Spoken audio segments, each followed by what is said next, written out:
Keep up. I move at my own tempo.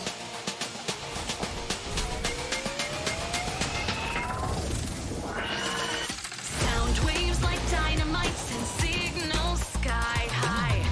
Streams of thunder make you lose your mind.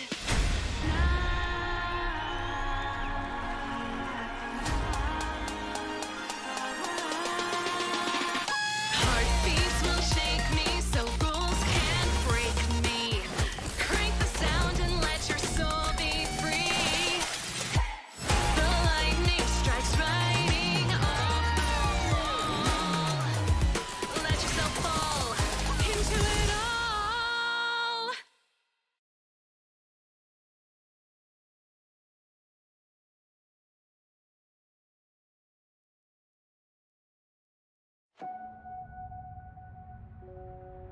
Whoa.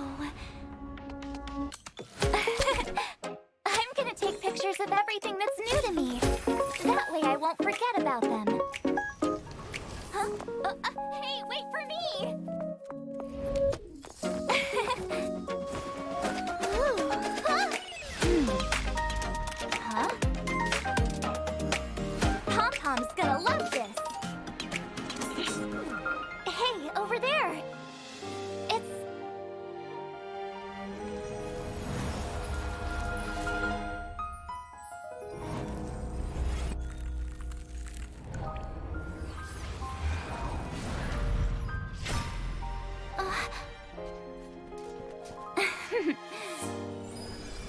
You guys came for the snapshot, huh?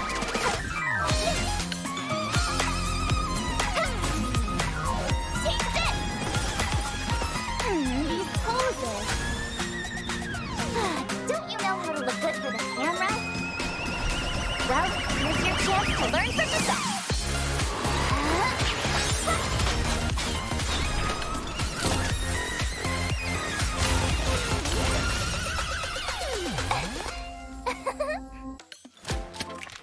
Say cheese! So, what do you think? Hey, focus!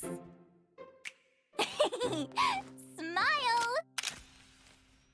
I'm gonna keep our first photo, all right?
Mic check, 1 2 1 2.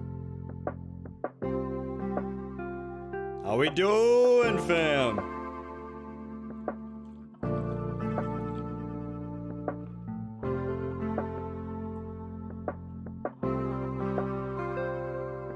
Jay, if you're watching this stream on the off chance that you are, brother, I would like to educate you. This is not Nitro Cold Brew. This is just, this, my friend, we just call this Cold Brew. Nitro Cold Brew has nice foam on top. And you know what? You know what? Hey, Jay. Hey, if you're watching this, I would like to take back what I said. Listen, I poured it, and there was no Cold Brew foam. But now there's foam. It just like magically appeared as I was talking mess. So I take that back. Thank you for the coffee.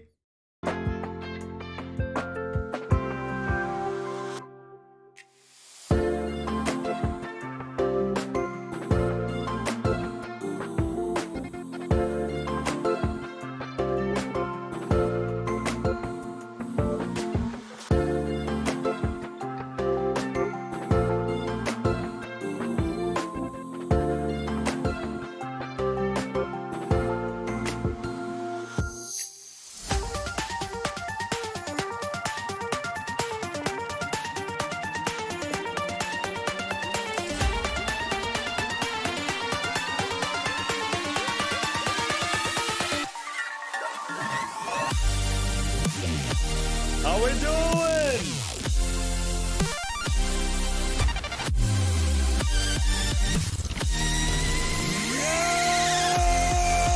What is up? How's it going? How we doing? How y'all been? Listen, hey, if you're watching this, Jay, sorry for talking mess. I appreciate the coffee. I thought you dropped off Nitro, being a homie, and I looked at it and I was like, bro, there's no foam. Where's the foam? You can't call it Nitro if it don't got the foam, you know? I was talking mad mess. Listen, it magically appeared. All right, as I was talking mess, it's like the universe knew that I was talking mess, and then and foam. Dude, there was no, listen, I poured the coffee, there was no foam. And then I started talking mess like, bro, this isn't a Nitro Cold Brew. And as I was saying that, it's like the universe was like, are you sure about that? And then boom, foam just magically appeared. It was, anyways, thank you for the coffee. I appreciate it. Jay's a buddy of mine. I don't know if he's watching this, but he knew I had a stream. So he was just being a bro, and he just dropped off coffee. He's like, yo, it's coffee from my mom's coffee shop, and it's Nitro Cold Brew. Let me know what you think. It's amazing, by the way. Your mom makes amazing coffee. And yeah, just thank you. I appreciate it. I appreciate it. Kitsu, welcome to the fam. Thanks for becoming a member. Yo, how we doing? How's it going?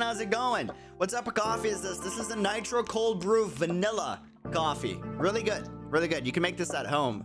This is not a Madrina's coffee. I usually only drink Madrina's 90% of the time because I like it a lot. But this was a gift from a good friend of mine. You just gifted it to me today. So wanted to not put it to waste. It's kind of rude to get gifted something and then you don't use it, in my opinion. So we had to try it out.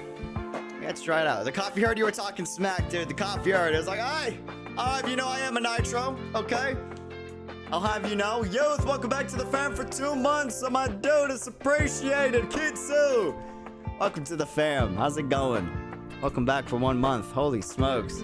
Mom coffee, 10 out of 10. Usually, sometimes. Mom, if you're watching this, just know I love you. Bro, my coffee master ruined my taste buds. I can't enjoy my mom's coffee anymore. It is what it is. But, you know, that aside, Matthew Ace, welcome back for 5 months. How y'all been? Hey, Millennium, welcome to the chat. Not how you doing? More Trade Gigabyte, welcome to the chat. See you right now via Youth, Joyce Nee, Kitsu, Sony, Orange, J. Lou. Hold on, this drop goes hard. Wait a minute.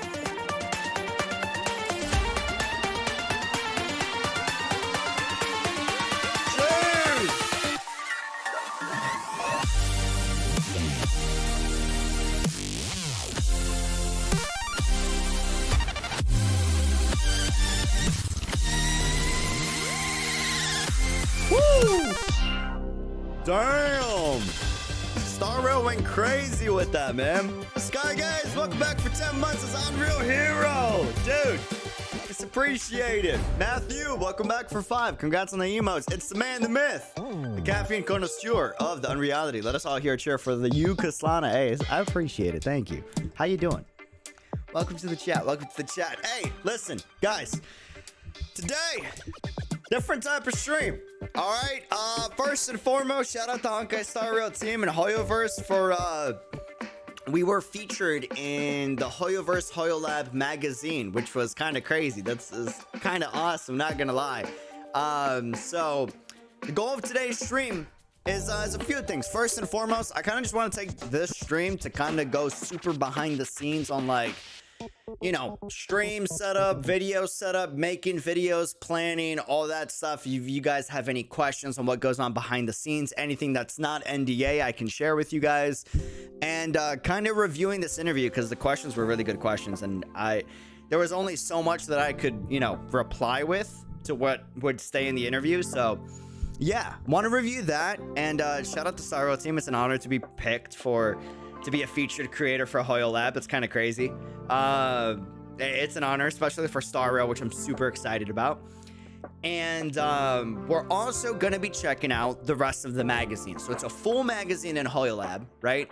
And basically, it's a community-focused magazine where they feature, HoYoverse features, all of, in their opinion, the best artists, the best musicians, the best content creators, guide makers, bloggers, storytellers, all that stuff, right? And they're planning to do these magazines like every, you know, certain amount of period of time. And I figured, dude, let's use this stream to just like talk about other amazing creators as well, not just ourselves, you know?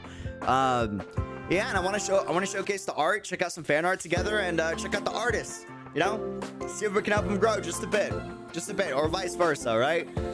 Hey, I read the interview, really enjoyed your answers. Hey, I appreciate it. Thank you. By the way, there's a lot of grammar mistakes in that interview. I would like to say I don't think it was my fault, but I'm not gonna lie, it might have been my fault. But I don't think I make typos, but my grammar isn't that bad. Like there's a few sentences where like I don't write like that. Like I'm actually really good at writing when it's for like a formal thing. But it does say at the top that they use Google Translate to translate it to Homeland China and then translate it back. So I'm expecting that's probably why. So if we see some grammar stuff, I'm gonna try to fix it as I read it out loud. But yeah, I kind of want to check it out. Showcase the art, showcase the creators, you know? Do you guys think that Kiana is the unknown god in Genshin Impact? No, I'd be surprised. There's no way. There's no way. I'd be surprised, but I don't think so. I think she's an XP. Like Genshin's verse of Kiana, or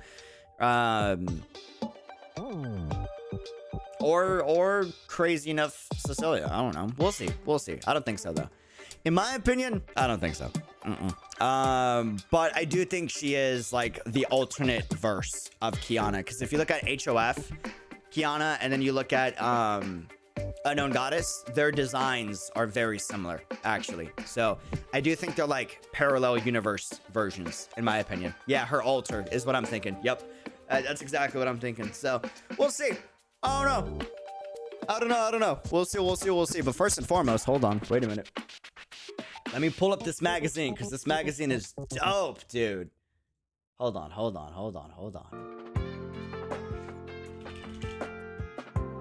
Dude.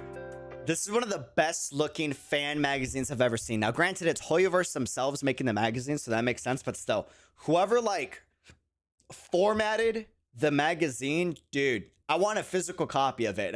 I know I probably can't get one, but I would love a physical copy of this. Mainly, like, yes, because I'm in it, but not even just this version, like future versions where I won't be in it, right? It looks really good. It looks really good. All right. Check it out. So it's on HoYolab. For those that don't know, HoYolab is like the social media app for everything HoYoverse related. It's a social media app, a community app, if you will. And this is the HoYolab magazine that's featuring some of the best creators.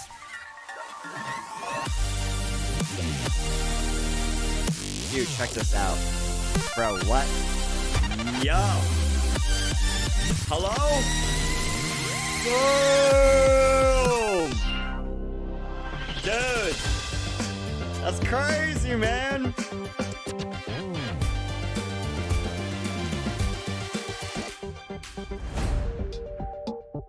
This is a sick magazine. This is a sick magazine, dude. It's an honor to be featured on it, but we're gonna start off with me just showcasing the interview I was in, and then I want to showcase the rest of the work right afterwards. That way we can get me out of the way as fast as possible. and kind of talk about behind the scenes stuff too, if y'all got any questions. But so real quick, let me give you like a quick guide on this. This is the HoYolab Magazine edition 2, volume 2. Of showcasing the best creators in HoYolab's opinion for artists, cosplayers, musicians, guide makers, video makers, content creators, YouTubers, streamers, all that type of stuff. And they kind of rotate for every issue, so to speak. So yeah, we were interviewed by the Star Rail team. It's an honor. You know who you are. Thank you for being patient with me, and you guys are absolutely fantastic to talk to and work with. I really appreciate it. So all right, let me show you all around. So first things first, we got the theme observation room, we got the creator chat room, quality fan works display hall, essentially artist alley, right? And afterward, I actually haven't read through 90% of this. I read through 10% of it. I checked out a few of the other stuff, but a lot of it's gonna be new for me. I just like the format and the graphic design of this, so I wanted to do, you know, a stream of this, if you will. Okay, hold on. So real quick, so we are featured here, which is crazy, dude. Yo, it's kind of crazy to be featured as a creator on here, not gonna lie. So we go to Honkai Star Rail. Bro! Hey, yo, what? Hello? You know what I'm saying? Like, yo! That's crazy. That's wild, dude.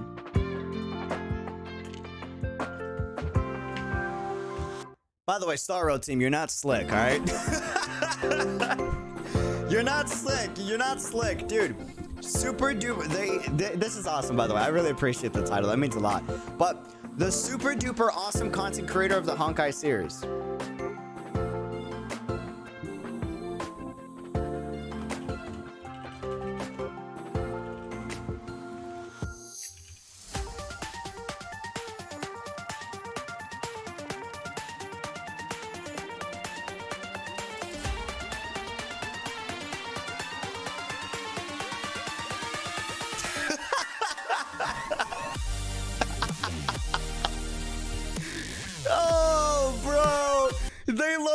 Bro, Star Rail team low-key said you and March 7th share the same brain cell.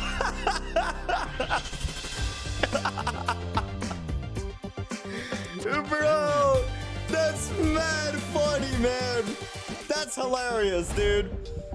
They low-key said, nah, you two share the same brain cell. Let's be real. Oh, man. That's funny, dude. But I appreciate it. It's actually a huge honor, but I do think that's hilarious, man. I think that's I think that's pretty good. It's pretty good. But on a real note, thank you for featuring me in the magazine, and corporate needs you to find the difference between these two pictures. The Hoyo staff, they're the same.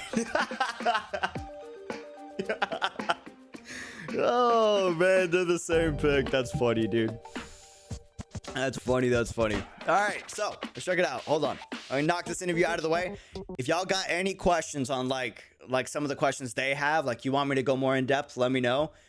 Part of the stream is to make it so that if y'all have any questions, you want to know a little bit more behind the scenes and all the work that kind of goes into it, the stream is for that. So, by the way, I didn't write this. This was dumb.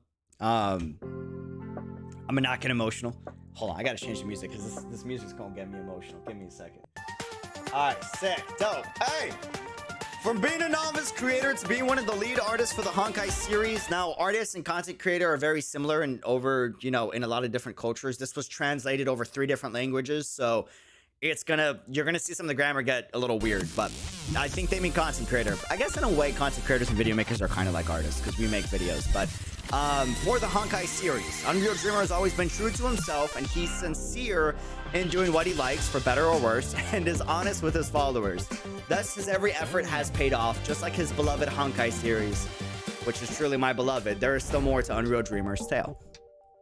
This, I'm not saying just for my interview, all the other ones too. Dude, fantastic. Fantastic, fantastic. All right, so when did the interview happen, by the way? Can I share that? Hold on.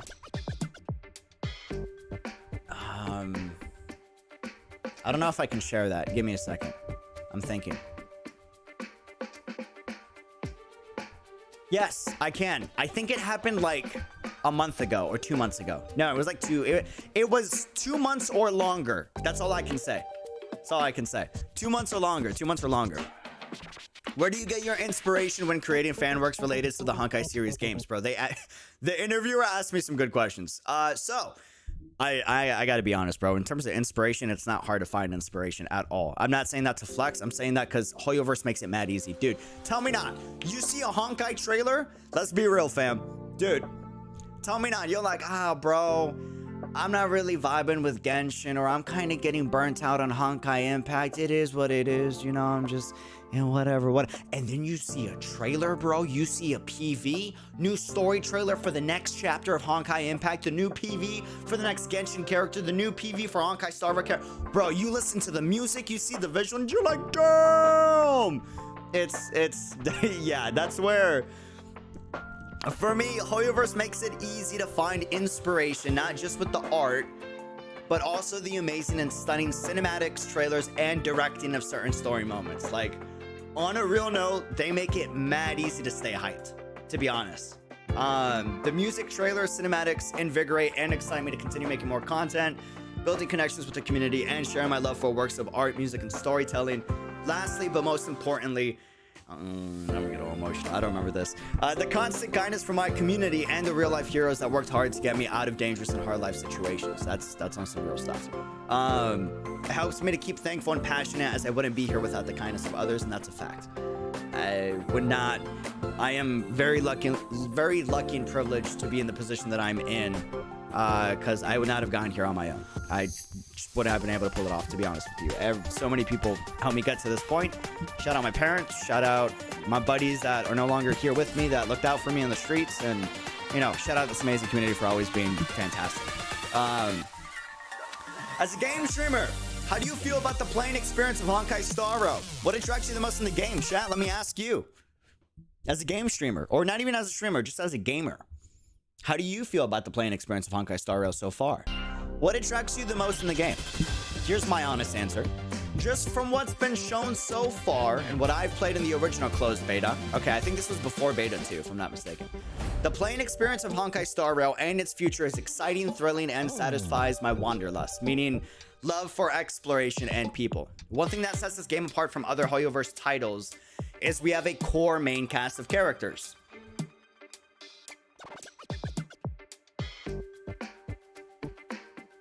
Like Don Heng and March 7th and the protagonist. Honestly, having a core cast is like really nice.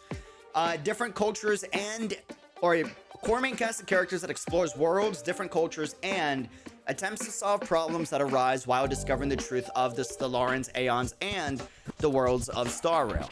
This helps create a unique and fun and emotional dynamic, since we can consistently see the growth of the core characters while also still being introduced to new characters unique to each world. Having a core cast helps make the game feel alive, and thanks to them actively helping each other to improve or cover the other's flaws. This is what makes Honkai Impact a fantastic story in comparison, like right out the gate, in comparison to Genshin. What makes Genshin a fantastic story is it's a slow burn, but it slowly builds, and it establishes a huge cast. But since the cast in Genshin is so big right out the gate, and it's just the traveler traveling by himself that goes to these regions, right? It takes time to establish the entire cast. Star Rail and Impact does not have this issue. You can instantly connect with the cast because you have a core cast that remains the same throughout the journey, you know? So I think that's like big for Star Rail, in my opinion. This helps create a fun and unique emotional dynamic, since we can consistently see the growth of the core characters. What attracts me the most in this game is its characters, both bringing a sense of familiarity for Honkai veterans. let's be real. Honkai Impact 3rd's Kiana is very similar to March 7th. It's not a secret. I think it's pretty spot on. Hold on. Where did we go? Where did we go? But also brings a new story with a new cast, minus the superhero Welt, who is just awesome.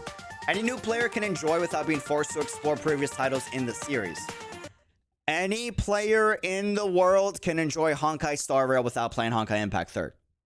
You don't need to play Impact 3rd to play Star Rail. You don't. You will appreciate the game more if you do. There's a few callbacks to Honkai Impact in Honkai Star Rail that you don't really know about unless you played Honkai Impact, but it's not necessary for the lore. It's more like if you're an Impact veteran, you can be like, oh, I see what you mean. You know, that's a callback to that. It's like little bloopers, little Easter eggs, right? So I think that's pretty dope. You're rewarded for playing the previous game thanks to its small, subtle callbacks, but can still enjoy the game as a new player without needing to know anything from the previous Honkai title. This mixed with the beauty that is HoYomix's OSTs and being able to have extravagant cinematic attacks to showcase the full power of characters such as Welt or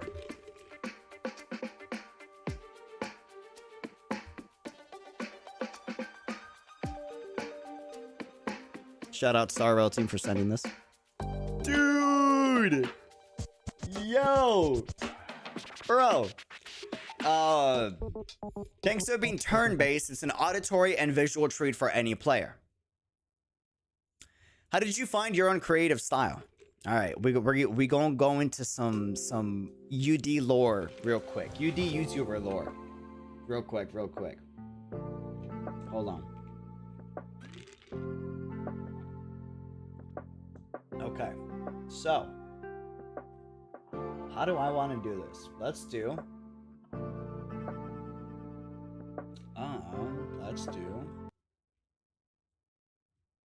all right, here's some UD lore real quick. How did you find your own creative style? I'm not gonna lie, I was heavily inspired by other content creators. This isn't like the way I do the stream, build a community. A lot of it is inspiration and notes that I've taken from other content creators that I'm a huge fan of. Specifically, I'm talking Sony, who's a huge one for me, Nadeshot, Peter Mckinnon, and a few more people, but those are some big ones that I kind of base my content creation model off of. Real quick, let me show you who they are. So we got Sony. Should I do images? I don't know if images is kind of sus. So, this dude is a literal Super Saiyan. Bro, this dude, listen. Hey. Sony is a little super... You want to see what a Super Saiyan looks like in real life? Bro. Dude. Hold on. Hold on. This dude's a literal Super Saiyan. And is a hardcore weeb and like gamer. He's a huge MMO gamer and a big anime weeb. All right, huge. You would not expect it. You would not expect it, bro. Like, this dude's a freaking Super Saiyan. All right, but he's also a phenomenal content creator, super positive, good role model. I've been watching this dude since I was a kid, growing up in middle school and high school, right?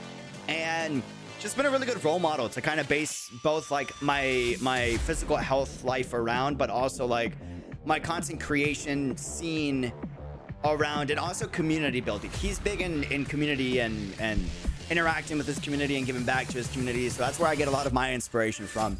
And then the other two people are Nadeshot, current CEO and former Call of Duty pro that I've been watching since I was like in middle school too, pretty much, of 100 Thieves. This dude currently owns one of the biggest esports organizations in gaming and was a former Call of Duty pro before he was a CEO. So really chill dude, phenomenal content creator, and he's really pushed the bounds on what streetwear looks like for apparel in gaming, and it's a big...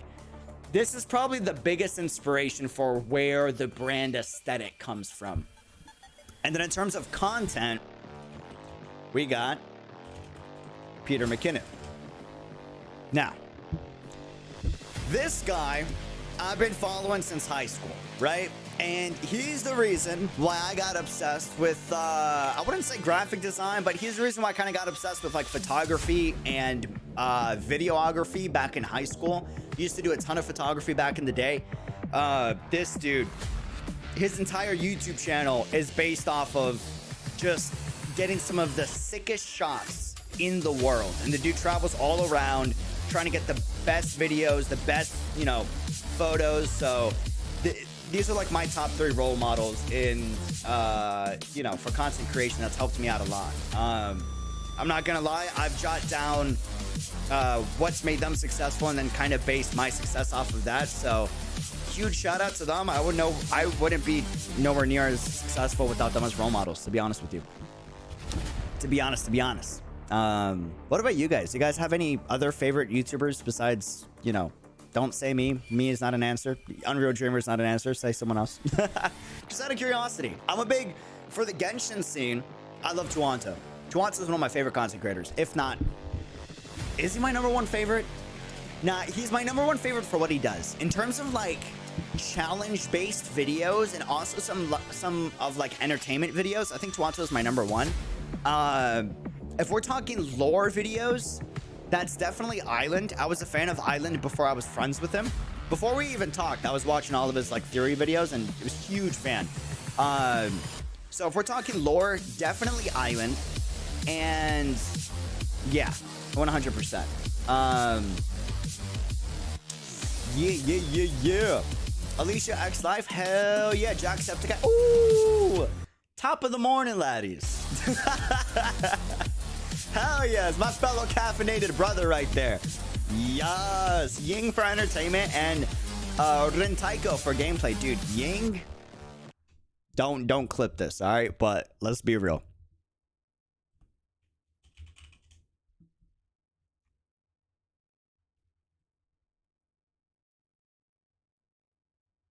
Let's be honest, all right? Bro, I don't. Wait, is Island in the chat? Oh my God, Island's in the chat. That was not intentional. I didn't know you were watching, dude. Oh man, what's not a secret? You know I like your lore content, brother. How you doing? My favorite is Diego. Okay, yeah, whatever, man. Whatever. Did not realize that, but hey, don't clip this, all right? But let's be honest. Corporate would like for you to find the difference between these two pictures, okay? Corporate would like you to find the difference between these two pictures. Oh, wait, is this? Oh, wait, that's actually kind of funny. Hold on, wait a second. YouTube. There we go. Guys, I'm gonna be honest with you, dude. I'm gonna be real with you. Their energy is almost exactly the same. If you watch the vlog, dude, listen. If you watch the vlog, bro, Ying has so much venti energy. It's actually crazy. It's like when I met her, because she was cosplaying as Venti too. So I thought it was hilarious. I thought it was funny as heck. I met her when we went to Anime Expo in person, right? And I was with the community manager of Genshin, who I can't say who it is, just for privacy reasons. I don't know if she's comfy with me sharing that. So, but we were gonna meet up with Ying because she just arrived in Cali, and we needed to bring her inside of Anime Expo. And I was the guy that was kind of doing a lot of stuff for the HoYoverse booth and making sure all the creators were good. So I had to make sure that we could get her a badge and we could get her inside. So we met up with Ying at the hotel. Bro, first impressions of Ying, heavy venti personality. It's crazy. It like to a T, they are so similar in so many ways. It's mind-blowing, you know? I don't know how to describe it, but and then I saw her cosplay as Venti and I was like, bro, it's the perfect fit. The literal perfect fit, man.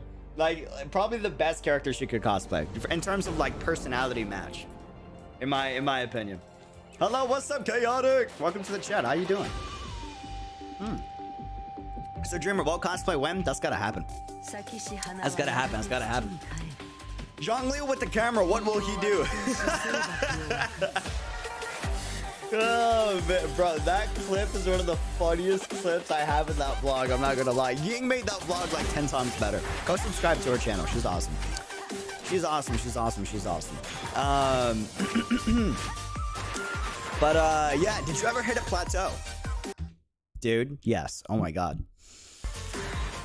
All right, here's some UD lore real quick. All right. Yes, I did hit a plateau as a YouTuber, as a content creator. While I was making content back in 2020, it wasn't for quality. I was being lazy with it, not gonna lie. I didn't put in time or effort into figuring out how to make it a career. Not too long after 2020, when the pandemic hit, I lost family and friends, a lot of them, way too much to count, which is what it is. And at the same time, when the pandemic hit, my entire city was shut down. No jobs were open. No businesses were open. Nobody was allowed to leave their homes. It was a heavy lockdown. And because of that, I lost my job. Because I lost my job, and it was in the middle of the pandemic, and we were essentially in lockdown for like, I want to say 3-4 months after the pandemic hit, right? I didn't have money to pay rent. So not too long after the pandemic lifted, I was quickly evicted from my apartment, which I'm not gonna lie, I'm not gonna go into specifics, but all I will say is it was kind of messed up that they evicted me because of my situation. I got approved for like financial assistance from the city because the city was helping out people that were struggling during the pandemic lockdown, and I got approved for it, and they were gonna pay for what was owed, and my apartment complex said that they wouldn't accept it from the city.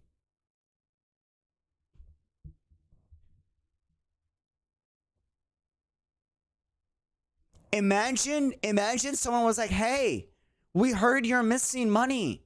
We want to pay you the money. Is that okay? And you're just like, nah, I'm not in the mood. I won't take it. Nah, I won't take it. What? Like, dude, the hell, man? In no world does that make any sense. So, yeah, they denied the financial assistance where they were going to pay off what was owed. So I was evicted, which, you know, it is what it is. But I did learn something. I never wanted to be in that position again. That was an awful position. I lost friends. I lost family, both to COVID and one to cancer and one to an unfortunate accident in New York City, which is normal for New York City, sadly, sad to say. And when all that happened, and then I lost my job, and I was in lockdown for like 3 months, and I wasn't able to pay bills, bro. Those 3 months, on a real note, dude, this isn't. I'm not doing this to be insensitive. I mean this from the bottom of my heart. I've been nervous in my life. I've been shy. I used to be super shy back in like 5th grade and 6th grade, right?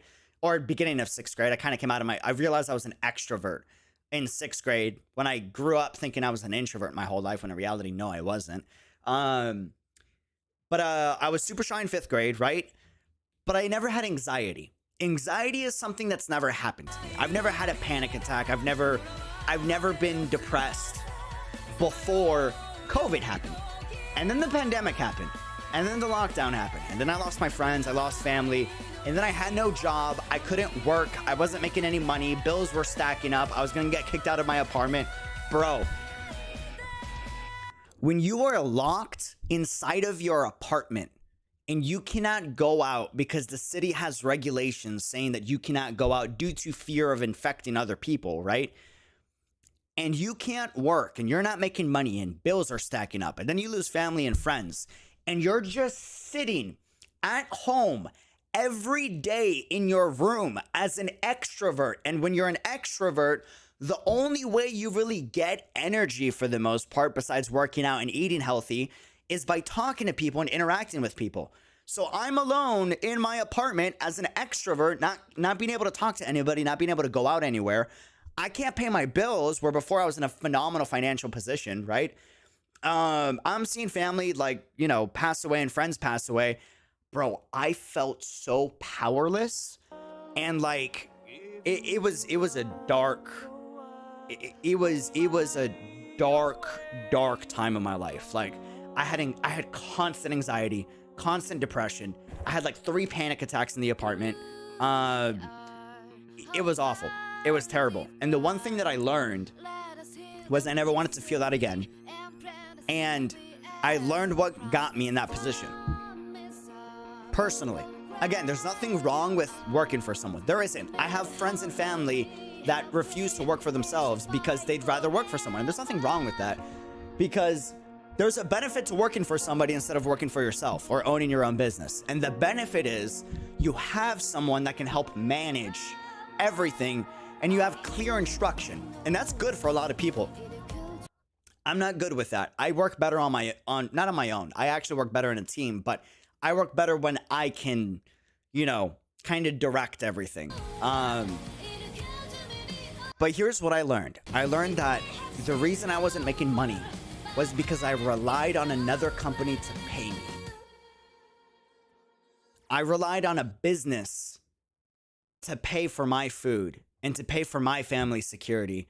And my life was in that business's hands. You know what I'm saying? And the moment the pandemic hit and everybody went in lockdown, the business couldn't open. So what did the business do? Not the business's fault, by the way. They have to save money, so they can't pay employees if employees aren't working. It makes sense. It's awful, but it does make sense. But because of that, I had no money to pay for food. So guess how I was getting my food? I had to call my dad to help out. And like, to go from, hey dad, I'm doing great in life, I'm working hard, I'm making money, you don't got to worry about me anymore, to all of a sudden I now got to go back to dad and be like, I'm a grown adult, I moved out of home, and like, now I need your help. Bro, it was the worst feeling in the world, especially because my dad and mom already worked their tails off for me to have the life that I have. So for me to go back to them, dude, that felt awful. And I was like, okay, this is all because I put my financial security in another person's hand. I allowed a business to own and dictate whether or not I was gonna eat. I didn't like that. Did not like that. And my dad taught me this at a young age. Didn't click in my head. It clicked after that. I was like, okay. I gotta make sure that I put myself in a position from here on out to where I can have my own business and I can have my own career. And YouTube is something that I really love. So here's what I'm gonna do. I'm gonna quit YouTube because I was doing YouTube videos at the time, right? I stopped making videos for about 8 months and I stopped streaming for about 1.5 years. And that entire time, I became a graphic designer as a way to make some quick cash, right? 2 months passed away, or two months passed by, and I moved back to my dad. I was evicted from my apartment, right? Shout out my family for being an amazing support system. I'm very privileged and lucky to have that, and I'm so thankful to have a supportive dad that understood the situation and was willing to help out for that. But let's be clear, my dad is the type of dude that, like, he helps you as long as you're working for it. If you ain't working, you're not going to school, you're not working, bro, bye, sayonara, adios, goodbye. Have fun on the streets, have a good time, send me pictures, send me postcards. Like, you got to be working for it, right? Which I did. I got into graphic design heavy, and I knew that if I really learned how to do graphic design, a lot of people are trying to be streamers. A lot of people are trying to make brands. So let me learn the craft of graphic design. That way I can make some quick money. And while I'm doing this, I can use the knowledge of graphic design to apply that to YouTube thumbnails and my own channel once I come back to YouTube and I make an attempt to do good with that, right? So I did that for about 6 months. There was another phenomenal content creator whose name is George Nowak, and another one who is Sesso HQ. I owe these guys so much money, it's crazy. Not that they didn't give me money, but I'm saying, like, I made so much money because of how much knowledge they gave me, you know? So these two guys right here, you're looking at the 2 lead graphic designers for one of the biggest esports organizations in gaming, 100 Thieves. He's the current lead graphic designer, and I think George Nowak just got promoted to one of like the heads of graphic design for LA Thieves, right? And George Nowak recently joined 100 Thieves. He was a phenomenal uprising young graphic designer, and he basically streamed every day on Twitch, right? This was during the time where I just got evicted and I'm back at my dad's and I'm learning graphic design so I could make some quick money and make that my full-time job while I can then apply that to YouTube. He's streaming every day.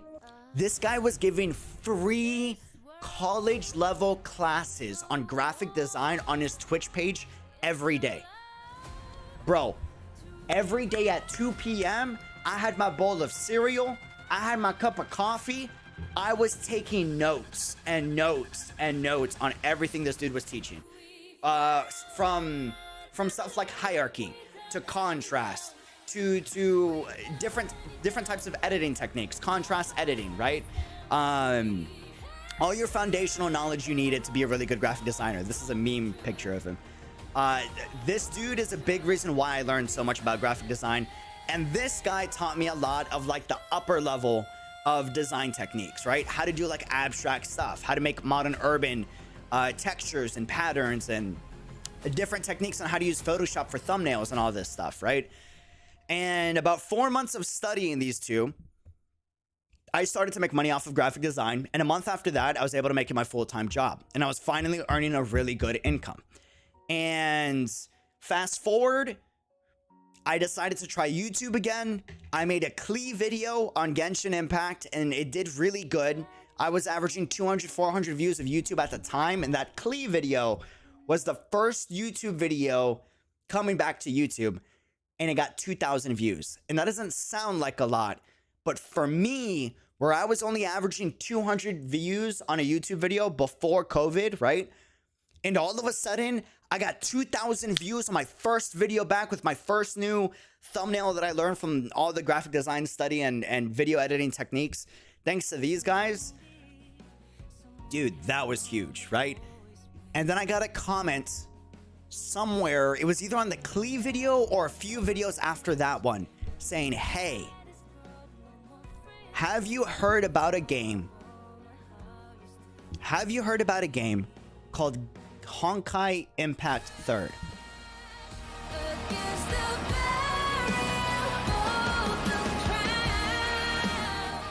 And I replied to the comment and I was like, no, I have not replied. I have not checked out Honkai Impact 3rd. And the comment, I don't know who it was. I don't remember what video it was. But they were like, it's a phenomenal story game. I saw the way you react to Genshin's story. I think you would love Honkai Impact 3rd. The aesthetic, the music, and the story. And I was like, me being the idiot that I am, I was like, isn't Honkai that waifu game? I don't want to play no waifu-only game. Like, bro, that's cringe. That's what I thought at the time. Don't judge me. That's all I saw in the ads. The ads only had, like, waifu stuff, and it was promoting like how beautiful the characters were, and that's it. That's all I ever saw about it, right? So that's what I assumed. And they were like, watch one cinematic, and you will change your mind. And I was like, okay, sure. So I watched Lament of the Fallen. Right? And the rest is history, man. The rest is history. And here we are. You know? Here we are. I reacted to Lament of the Fallen, and bro, it was instant. It was like a magnetic attraction. Genuinely. Dude.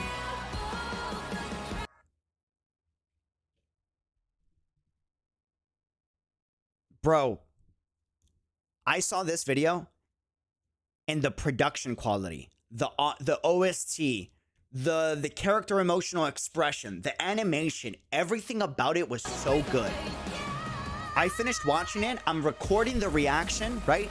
And I made the dumbest mistake ever. Okay? Not gonna lie. And I finished watching Lament of the Fallen. These two videos were recorded literally back to back, right? And as I'm finishing Lament of the Fallen, I'm sitting in my chair and I'm like, bro, that was so freaking amazing. Holy hell. That was so good.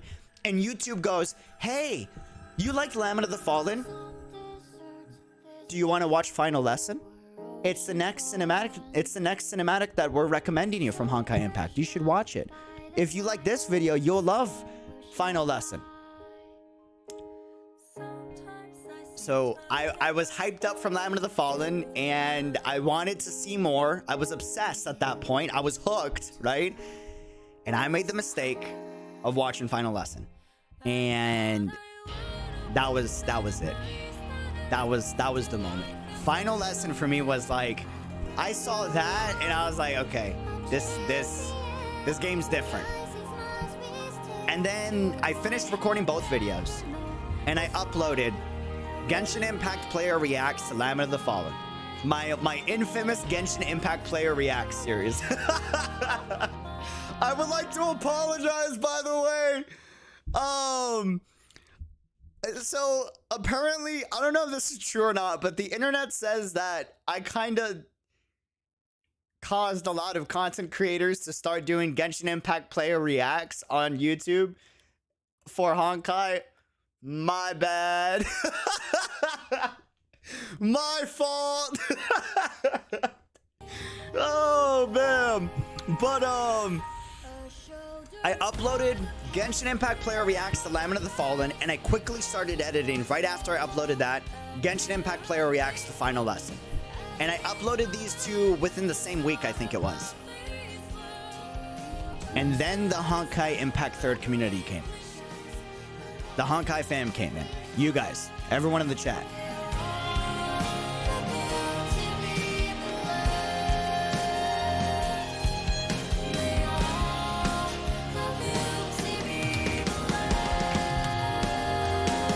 Here we are. Now we're at 48.7 thousand subscribers strong. And I got to meet one of the most amazing communities on the internet. And you guys blew up that video. You quickly blew up Final Lesson video after that. I started to watch every PV there was. And I saw Shadow Samsara and Will of the Hersher. And after Will of the Hersher, I said, okay, I still have Meteoric Salvation, and everyone says that's going to be my favorite. Let me wait and experience that one in game. That one I needed to experience in game with how much everyone was hyping it up. And then I did my first Honkai Impact 3rd stream, and that was the beginning of you guys literally changing my life for the better. You know, now I'm living out my dream, being a full-time YouTuber. And this is my career, and it means the absolute world. And fast forward, now we're featured in a magazine by HoYoverse for Honkai Star Rail. And now we're here, you know? Yeah, that was my plateau, and then coming out of the plateau. And you guys really helped with that. So, I really appreciate it. It starts slow. When I remember, bro, I went from playing Genshin to Honkai in the first chapter. Freaking flying jet flies over Kiana, and you're already about to go to war against the Honkai. I'm like, damn, y'all call this a slow start? Hey, what? Oh, dude.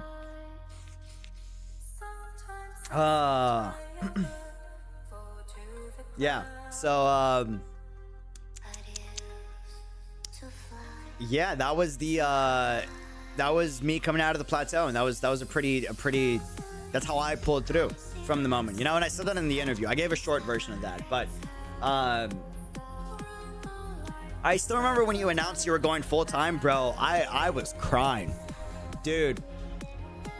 I think we hit like 10,000 subscribers or 5,000. It was one of the two, and I was looking at my analytics, and I was talking to Dad, and I was like, Dad, I think I think I can do this full time.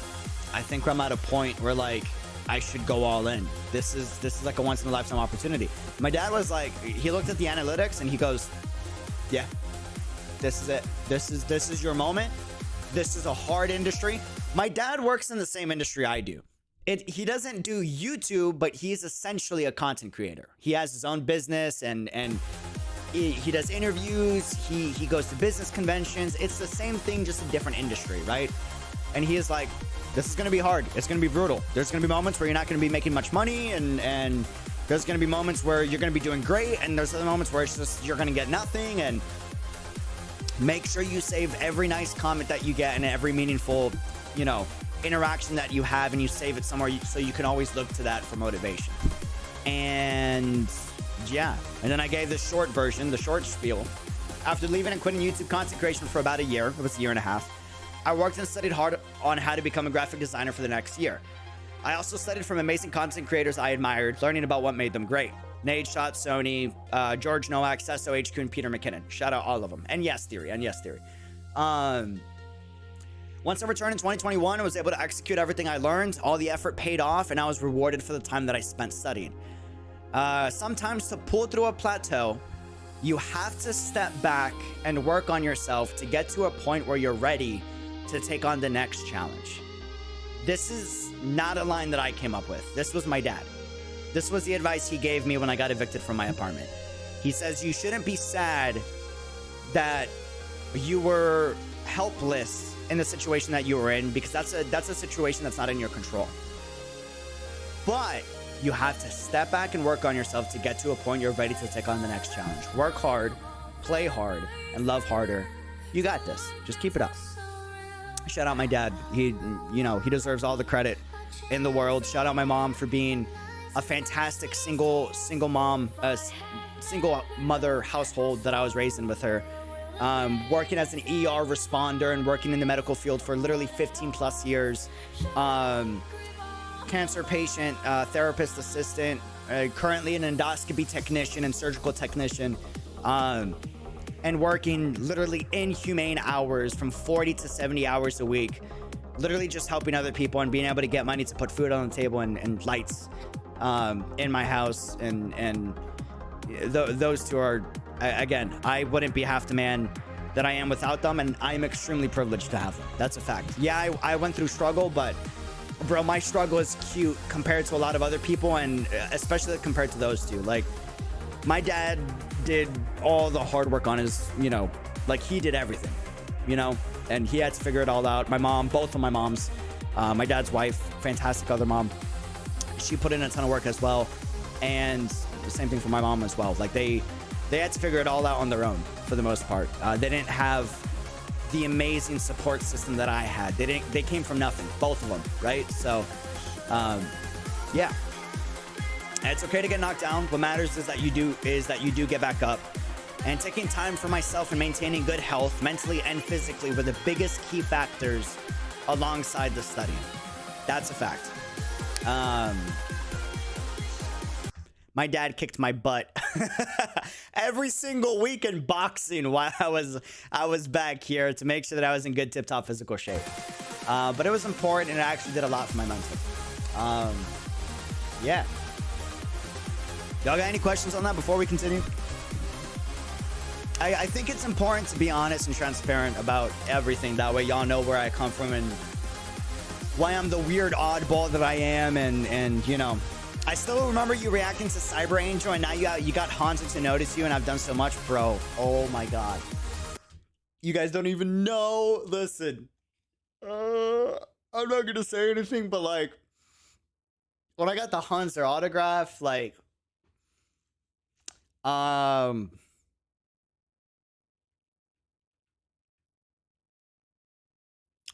I'm gonna say is there was a time when I went full-time YouTube that I was a little stressed out because I just lost another friend. After I don't know if you guys remember, I quickly became full-time YouTuber after I started Honkai Impact 3rd, and I lost a very close friend of mine to COVID. Not too long after I went full-time. I don't know if y'all remember. And on top of that, I was a little stressed because the numbers were getting to me. And I didn't know how to balance everything, my work life, right? All I'm gonna say is, I'm not gonna say how or why, but just know that some of the credit goes to Hanzo. That's all I'm gonna say. And a lot of the credit goes to you guys, the community, for being as supportive as you are, because none of this would be possible without you guys. None of this would be possible without y'all. Hello, UD. Just here to greet you and chat because I'm gonna sleep. Dude, Koga, get some good sleep. Thanks for stopping by. Love y'all. Take care. And UD's family is wholesome. Very lucky to have him. Very lucky to have him. Very lucky. Very lucky. What is the video where he got the Hunter autograph? It's the Honkai Impact gift unboxing. I got gifted a ton of gifts from Billy, and one of the gifts was a Hunter autograph, which was pretty amazing. Pretty awesome.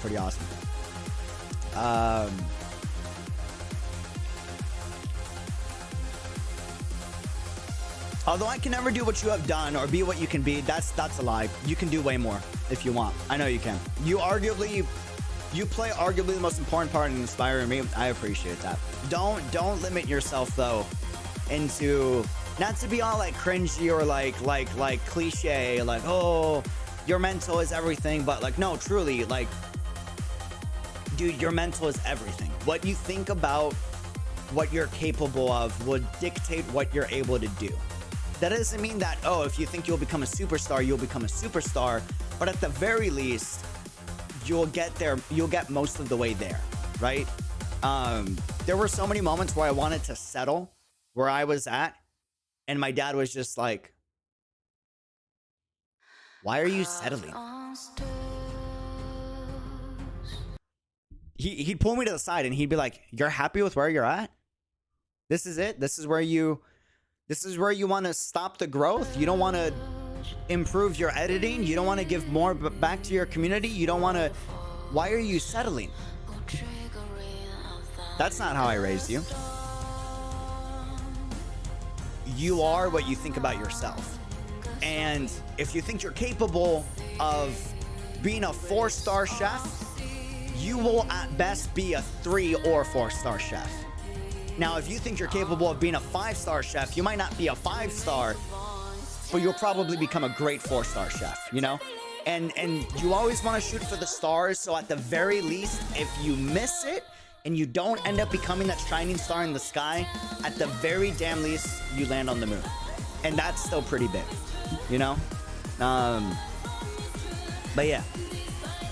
No, I'm in a different field. Oh, hell yeah, dude. Consecration is crazy, to be honest with you. I don't recommend it for most people. And you're inspiring me to try my best to become what I want, despite doing nothing similar to what I do. Hell yeah, that means a lot. That's crazy, actually. That's crazy. Nostalgic on UD's reaction to Rita Rosemary. Hey, I ain't gonna lie. That's a hot trailer. That's a hot trailer. I gotta go, UD and fam. Have a great stream. You, thanks for hanging out, my dude. Thank you. But yeah, that advice was huge. Was pretty big. What advice would you like to give to newbies about creating?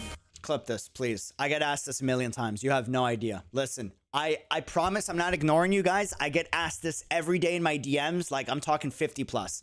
Nothing bad about that. Keep asking. You never know. Maybe one day we'll reply. But it's just realistically, we can't reply to everyone. This is one of the biggest questions I get asked every day.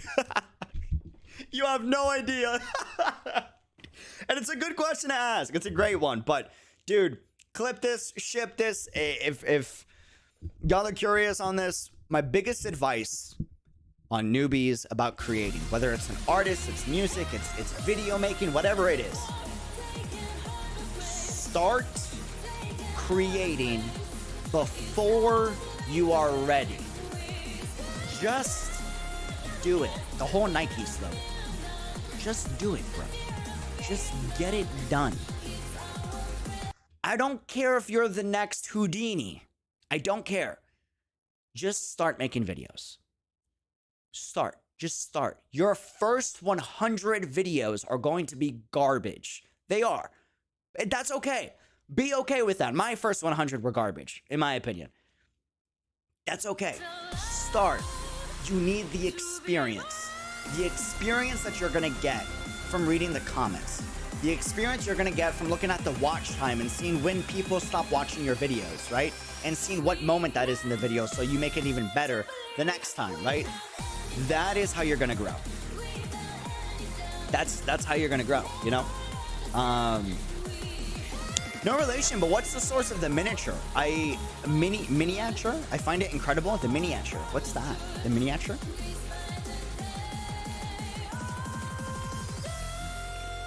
the miniature? Question mark?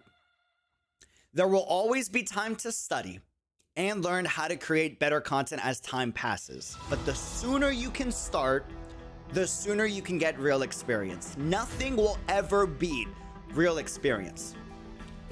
Everyone can train to become the world's greatest boxer. No one can train to get punched for the first time in the mouth. The first time will always be a memorable experience. You think you're good, you train for 9 months, you're ready for your first ever fight, and then you get punched in the mouth. Bro, that's a whole different playing field. It's a whole different playing field. The art from the thumbnail. Oh, the art from the thumbnail. We're gonna talk about that. We're gonna talk about that in a second. That's what this stream's for. You're gonna see. This stream isn't just for me. I'm gonna feature all of the creators in this magazine. I'm not gonna lie, I'm at an all-time low right now, but seeing you say all of this does give me hope that things will eventually get better from here on out. I just gotta keep bouncing back. I don't know if this helps, and I don't know what you're going through, and I don't mean to pry, and please keep that private if you want to, but I will say, like, the struggles I went through are so minuscule in comparison to, like, my mom and dad, but bro, my mom and dad went through it. They are hands down. I mean, you know, my mom was abandoned, was backstabbed by so many different people, you know, that she thought would always be there for her ended up, like, you know, so many different things, right? She didn't have a support system. She didn't have a family that could help her out. And 9 times out of the 10 of the situations that she was in, she had to figure everything out by herself. Same goes for my dad. I can't say why, but you guys can probably figure out why with all of the hints that I've been given. But my family history is kind of crazy on the things that my family has done. My dad couldn't get a regular job. Like, can't. Even if he was, like, built for it, he can't. He can't work for someone. So he had to learn how to make his own business. He had to. There was no if. There was no buts. I have the luxury of, if this doesn't work out, I can go back to being a phenomenal barista for someone, right? Or an event host for someone. He doesn't have that luxury. He needs to make his own business, or there is no money on the table. There is no food on the table, you know? He's been backstabbed by so many people that he thought, you know, had his back. He's lost so many family and friends and put in life-endangering situations. And he's the definition of someone that just when you think it can't get worse, it does. And same for my mom. Just when you think it can't get worse for my mom, it does. My mom's had a cancer in her body. She's had to get so many different surgeries. I've seen my mom on a medical ER bed like multiple times growing up as a kid. She's always bounced back. And just when you think it can't get worse, it does. But then it gets better. You know? It does. And not to be preachy or cliche, but from their experience, I can vouch it does. It just takes a lot of time. It's the only bad thing. It takes ages, dude. It really does.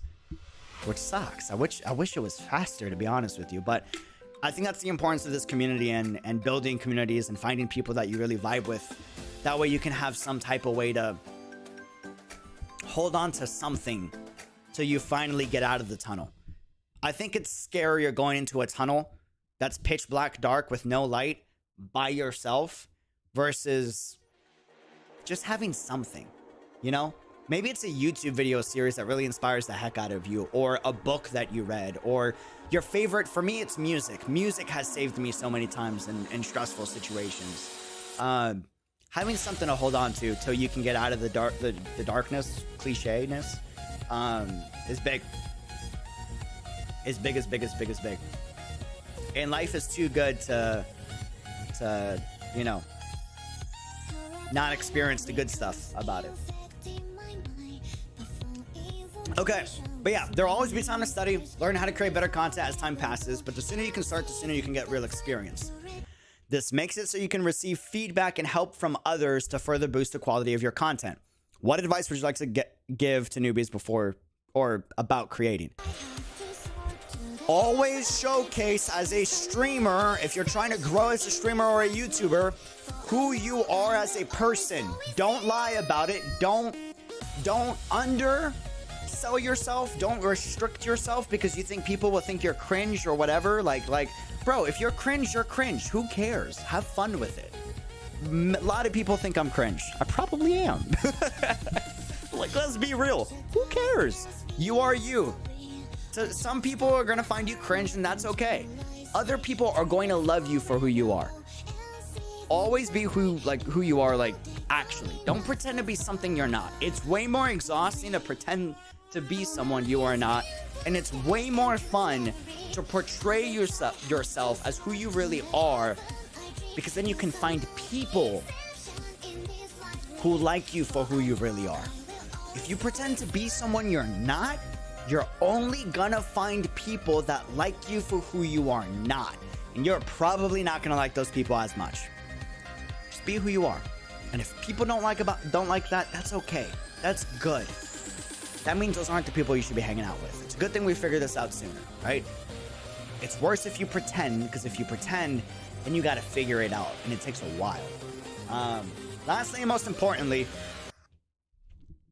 save for every new YouTuber and every new streamer out in the world. Bro, please, if there's any one thing you take away from this stream, please, it doesn't even have to be YouTuber. If you're an artist, if you're a musician, if there's any one thing you should do, advice-wise, that you take from this stream as a content creator, artist, musician, videographer, whatever, right? Graphic designer, bro, save every screenshot of nice comments and DMs that you get, please. And place all of these in a folder, in a private Discord server. You gotta have it somewhere, bro. I promise you, there's gonna be days where you're gonna get a DM from a client, a DM from a fan, a comment from a fan, and it's gonna ruin your day. It's gonna ruin your day, no matter how mentally tough you are. I'm a pretty mentally tough dude, and even to this day, every now and then a comment will get to me, right? Doesn't happen often, but it still happens. And when that happens, you go back to that folder that you saved of all the nice comments, and you read what people loved about you. To remind yourself, you still got people that got your back. So don't leave them hanging. Don't let the one bad comment take over the 50 plus comments that were nice and like actually impacted you. Super important, dude. Super big. Super big. Cringe is content. Cringe is content. Facts. Yes. Always go back and read all the kind words whenever a mean or bad comment affects you, or if you just need more motivation. This has helped me tremendously to keep making content and stay consistent. 100%.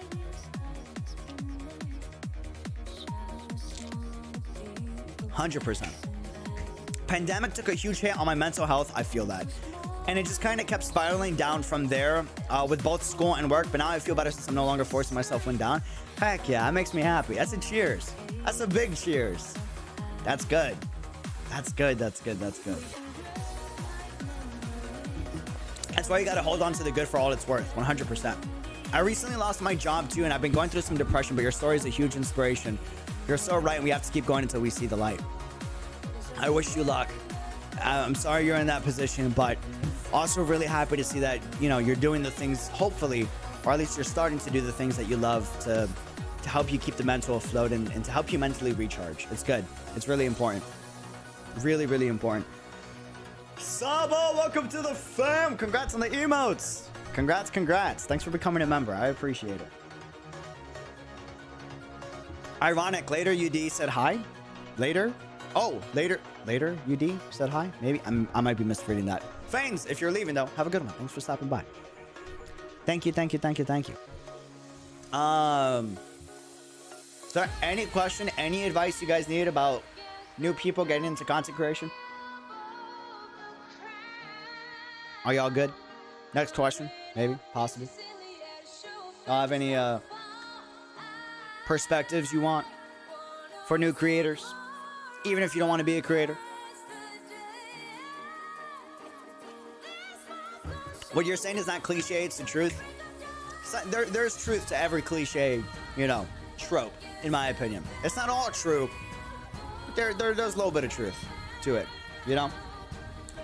Living is hard, whether whatever makes you want to rise from your bed is good as long as you're not hurting anyone else. Yes. Yes, yes, yes, yes, yes. Agreed.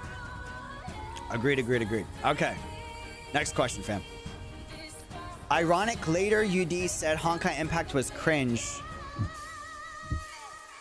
I said Honkai Impact was cringe? Nani? Question mark? Ironic, later UD said Honkai Impact was cringe. You mean earlier UD? Question mark? Maybe? Like early? Like before I played Honkai? Maybe? Possibly? I don't know. Cringe is content? What about software you use? Oh. That's a good question. Hold on. Software I use. Let me close this. Close this. Okay. So, software I use. Photoshop. This is my bread and butter. This is... If there's any one program I need... Bro, I can't live without Photoshop. I can't. I can't. It's expensive as heck. I'm not gonna lie. It's expensive. It's very expensive. There's other alternatives that are cheaper. I can't live without Photoshop. This is an undefeated, untouchable program in my opinion. In my graphic design like experience, dude, it's so necessary. It's crazy. The things I'm capable of doing with Photoshop, I just can't find in other software. I can't. What I recommend to make it cheaper is if you have a college email, use that to sign up for Unidays, and that can get you a big discount on Photoshop. That's how I save a lot of money with it, because otherwise I'd be spending like $50 a month just for Photoshop, not including all the other Adobe software that I use, right? Students get a huge discount on it, so highly recommend that, you know. Pirate it, don't pirate it, not worth, trust me, I promise you, dude. You can do it, you can, you could, it's not worth it, bro. I'm telling you, I got friends that got in trouble for that. I got buddies, I won't say who. All right, I probably got like 6 friends that all pirated the Adobe stuff, right? And 2 of them got in huge legal financial trouble. The other 4, they're still pirating, never been caught. 2 of them had to pay a lot of money and had a lot of legal issues, bro. It's not worth it. What if you're the 2? You know what I'm saying? Like, maybe you're the 4. Percentage-wise, like, the odds are good, but what if you're the 2? Nah, bro. Don't do it. You know? Don't do it. Don't do it. Not in my opinion. I don't think it's worth it. I think it's a little too risky, in my opinion. But there are other like temporary ones you can use. Like Canva's a good temporary one. Yeah. Other software I use, Adobe Premiere. I hate this app. Listen. I might be hot take. I hate this app, dude. Lord, bro. I don't know what happened to it. It used to be good, bro. I don't stress much. This gives me stress. This app stresses me. I'm dead serious. Like I don't. Part of it is because I'm an impatient person. I'm very impatient just in general. Kaslana, hot-blooded, hothead. But bro, this app. It's a really good video editing software and it does a fantastic job. Here's the thing, bro, it's so choppy. It's so laggy. It's so unoptimized. It's insane. I have hours where it's like buttery smooth, and then there's days where it just does not work. It does not function the way I need it to. I'll clip a part of a video and it'll be good. And then I'll move stuff around. I'm doing great. And then randomly, I'll clip another part of the video. Bro, it takes like 5 minutes to load the one little clip. You know, and then I'm like trying to preview and skim how the video looks like, reviewing it before I export it. And I can't because it's going at like 5 frames a second. Like, dude, this is such an inconsistent app. It's crazy. Adobe Premiere, no bueno. It's I don't know what happened to it. It used to be great. They got to fix it, man. It's been so long and they haven't fixed it like Adobe. Come on, man. Just optimize it. It's not hard. Your Photoshop, good. Photoshop, great. I can't live without this one. Premiere, muy malo. Muy bad. Muy bad. Alternatives, I recommend. DaVinci Resolve, fantastic, dude. Fantastic. Am I going to use that? Probably not. It's not my cup of tea. But I have friends that use it. Fantastic. It's really good. I recommend it. DaVinci is pretty good. I personally am about to make the switch from Premiere. Context, I don't like Apple. Context, I don't like Apple. I don't. I have issues with them. The reason I don't like Apple is because they have the potential to be amazing, but they choose to cut corners on some things just to make extra money. Drives me insane. But there are some things that they do really good. And the one thing that they do great in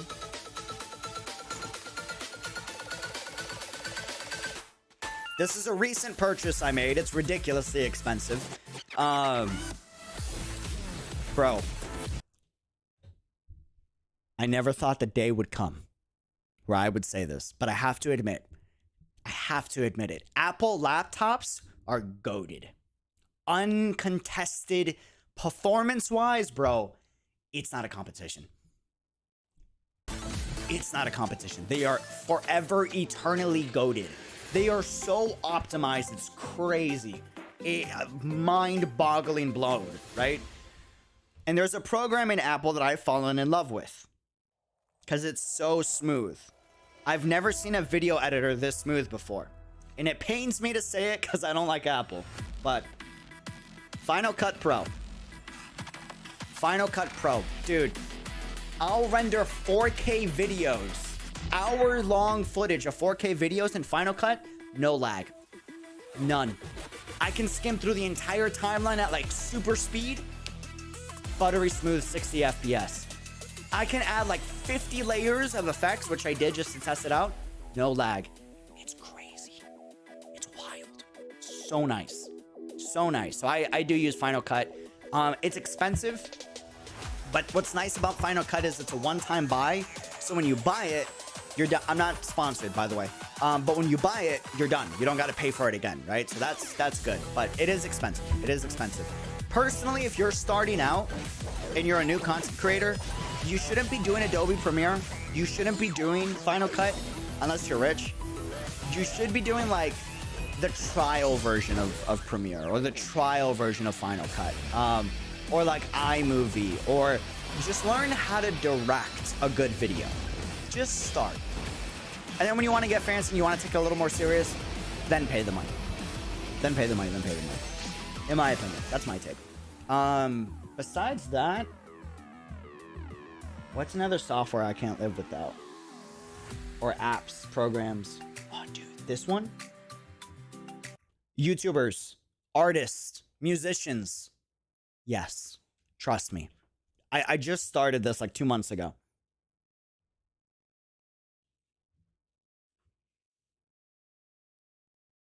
I can't. I got like NDA information there, so like, cool. This is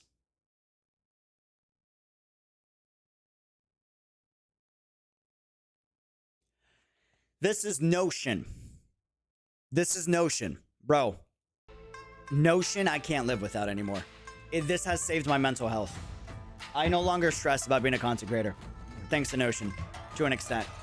It has organized my brain so much. I'm not sponsored at all. This is just genuine recommendation. I have a journal. I have a video list that I can make. I have a task list where it's like a to-do list, currently doing and finished. And I can move tasks depending what the status is, right? Dude, it takes a bit to learn how to organize, but once you build the habit of using it, it's so good. Life-changing. Genuinely. I'm not sponsored, I swear. Like, I live by it. I've been using it for 2 months. It's really nice. Is Sony Vegas Pro good? Not for the money, I don't think so. If you can get it for free, like one of those like special discount things, like sure, but not for the money. If you're gonna spend, go all out. Save until you can get Premiere, or if you do have an Apple laptop or Apple software, go Final Cut. But Premiere's good. It's just it's unoptimized lately, which is my issue with it. Personally.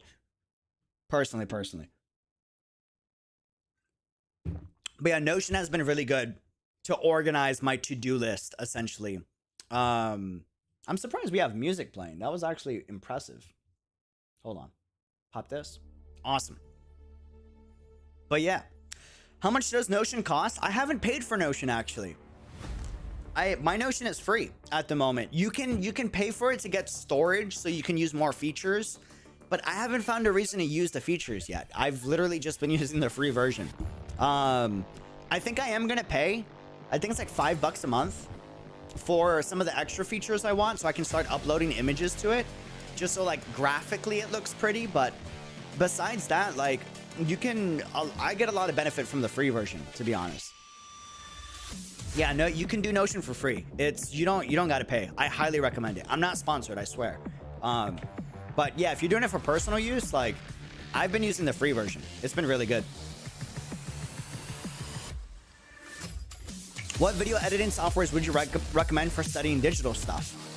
Well, if you're, I don't know what you mean by digital stuff, but if you just mean video editing in general, Adobe Premiere is nice. It's just unoptimized. So it frustrates me a lot. I can't handle it. So I'm switching over to Final Cut Pro. It's a lot smoother, in my opinion. Like in my experience from testing, dude, night and day. Like, I got a $1,500 computer desktop, and it can't run a 1080p video in Adobe Premiere smooth every day. Sometimes it does, and other times it doesn't. It drives me insane.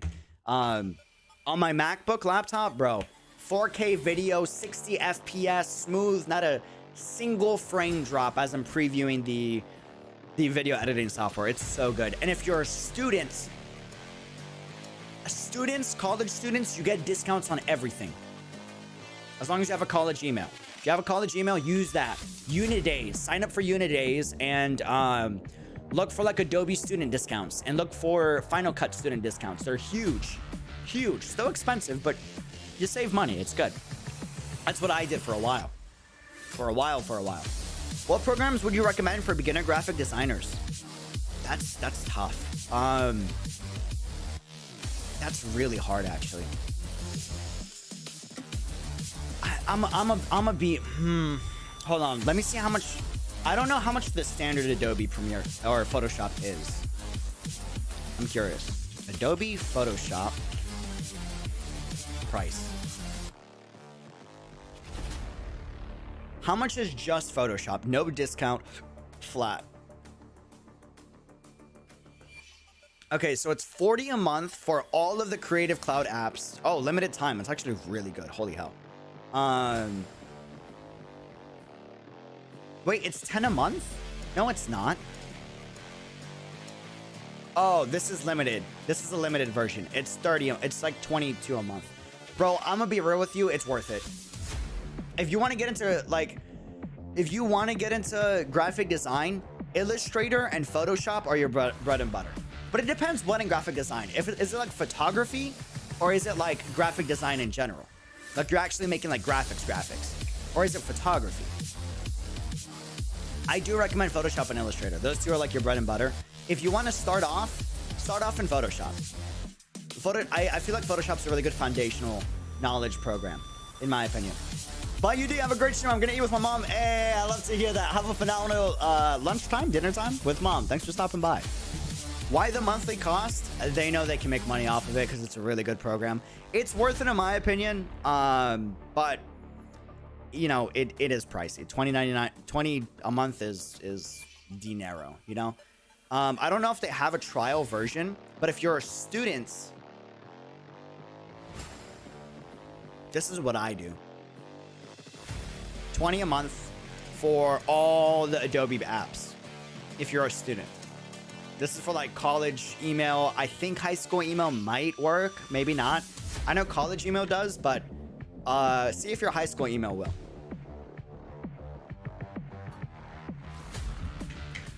See if your high school email will. Man, Adobe Illustrator reminds me of InDesign. InDesign still gives me nightmares when I took a class or two in it. I'm not a fan of InDesign. It's good for what it is, but I don't like it. Not a fan. Is the full environment Adobe app bundle discount worth then? Wait, which one? This one? I mean, yes, if you can justify it financially, if it's within your budget. If you're not hurting and you're still eating the way you're supposed to, worth it, 100%. If you want to take it seriously.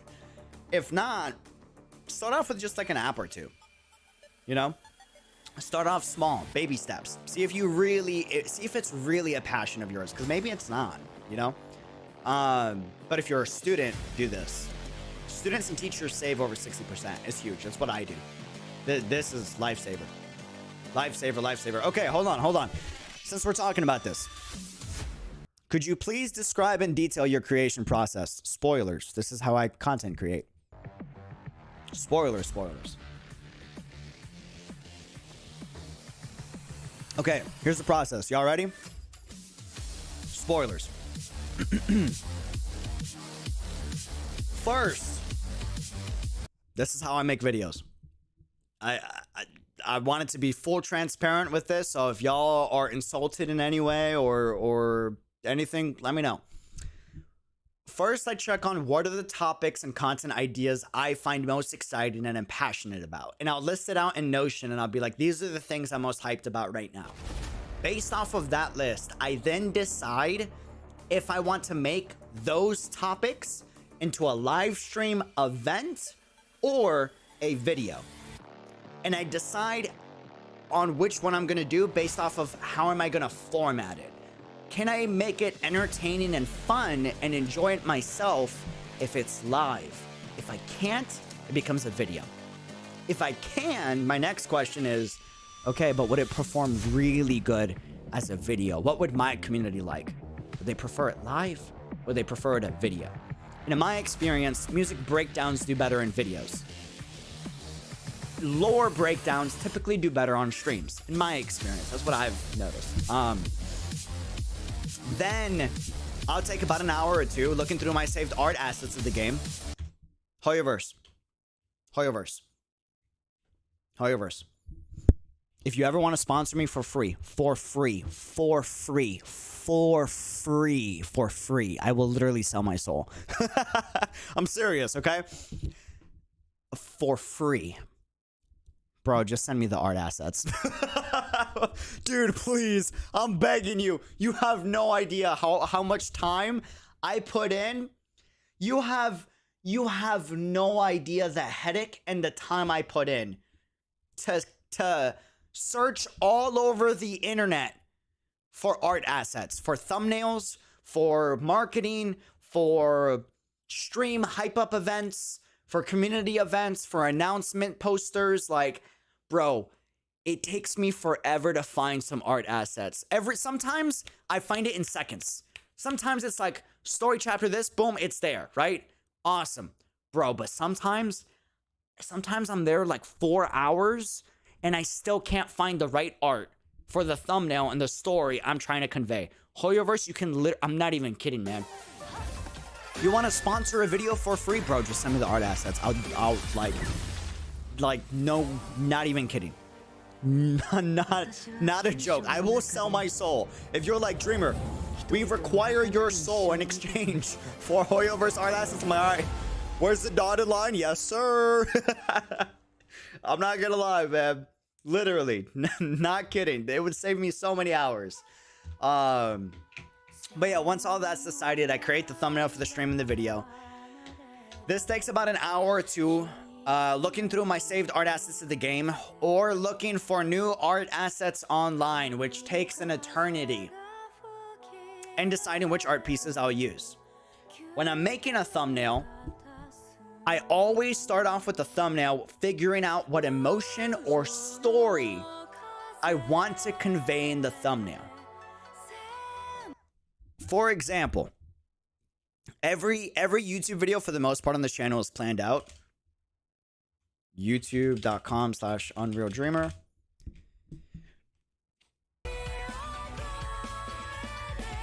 So, for this thumbnail, let's pull up the Discord actually. For this thumbnail right here, this is like geeky stuff, right? But one, I have the HoYoverse logo as the O's in Hoyo, right? But two, the art that was used is art that is featured in this magazine that I'm gonna showcase here in a bit.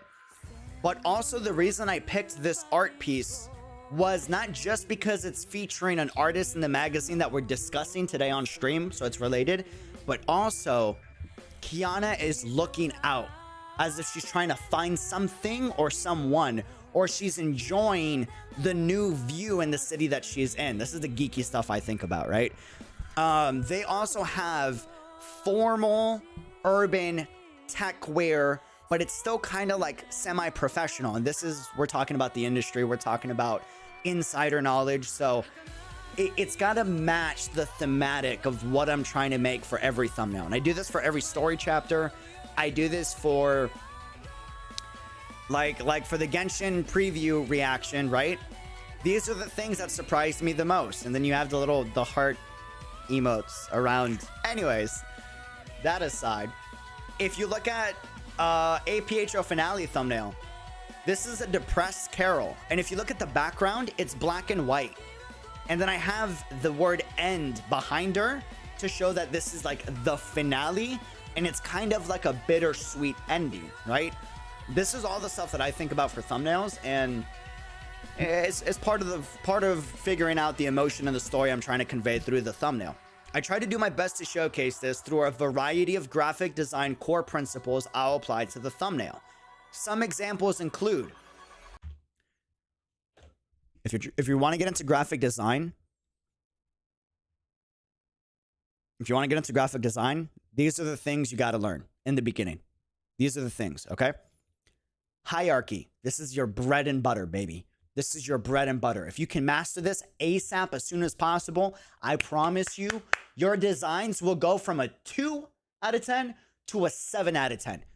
If there's nothing else you improve, bro, hierarchy is everything. This is everything. This applies to artists. If you're making an art piece, this also applies to you. This applies to musicians. If you make music, this applies to you. If you're a graphic designer, bro, listen to me. Hey, choke you out. Listen. If you're a graphic designer and you don't have good hierarchy, you are not a graphic designer. Bro, this is the one thing you got to master. It's a simple concept. But it's a little hard to master. But bro, this is the one thing you got to learn. If there is nothing else you learn as a graphic designer, the one thing you need to learn is hierarchy. Now that I'm done repeating that, what hierarchy is, best way to describe it, let's do a HoYoverse Honkai Star Rail wallpaper. Honkai Star Rail wallpaper. Let's do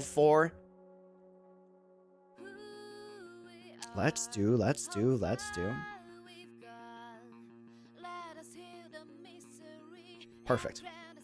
That's backwards. Why is that backwards? Okay, let's do Honkai Star Rail announcements. There we go.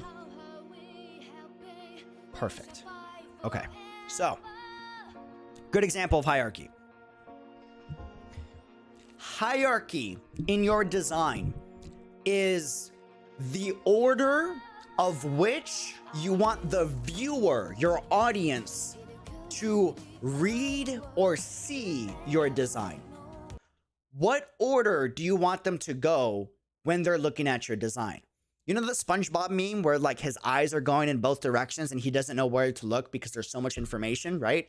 What makes design good is when you can ease the viewer into the different aspects of your art piece or your graphic design. In this case, for HoYoverse, they typically make their characters the focus of the design. So the biggest element in their hierarchy are the characters. Notice their characters take up about 70 to 90% of the image. They want that to be the first thing you see. The next biggest thing in their design, right, is second closed beta. Second closed beta, right? That's the next biggest thing they want you to see. This is good design because it eases the eyes into going, oh, fancy characters. This looks nice. Oh, second closed beta. The third thing they want you to see is that signups are now open for second closed beta. This is important. Notice signups now open is smaller than second closed beta. The reason that is because if you read signups are now open before second closed beta, you would be confused. You'd be like, signups for what? What am I signing up for, right? But since you read this first because it was bigger, now you know what the signups are for. It makes sense. You gave context to the next part in your hierarchy. And then finally, may this journey lead us starward. And the very thing in the corner right here is Honkai Star Rail. So, yeah, this is important. This is very, very, very important. Hierarchy is everything in your design. Contrast is very good. You're essentially contrasting to colors, to images, right? Color palettes, etc., etc. This is really hard. I'm still learning this. But if you can master this, this is what like makes design professional. Negative space.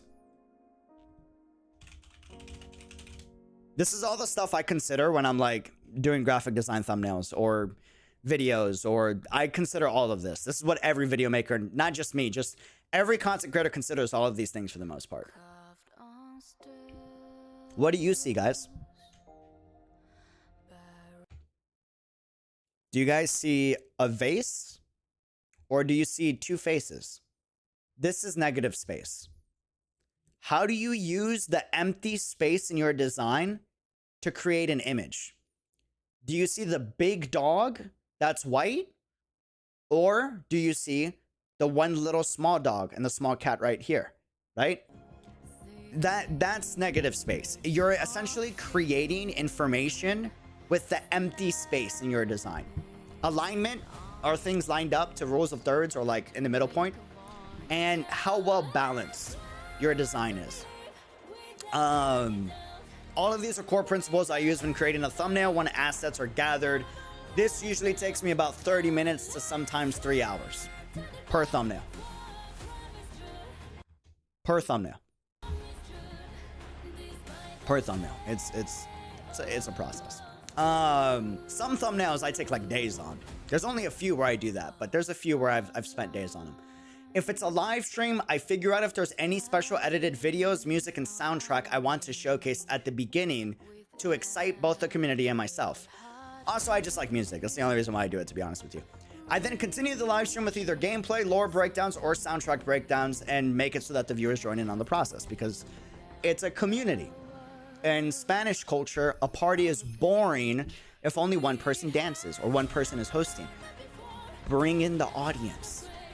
Mi casa es su casa. That's where the saying comes from, right? It makes it a lot more exciting.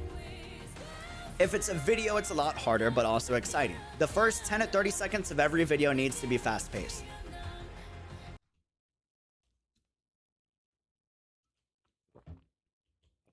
I wish this wasn't the case. I'm gonna be honest with you. I really do. I wish I didn't need to do that. I'm not gonna lie.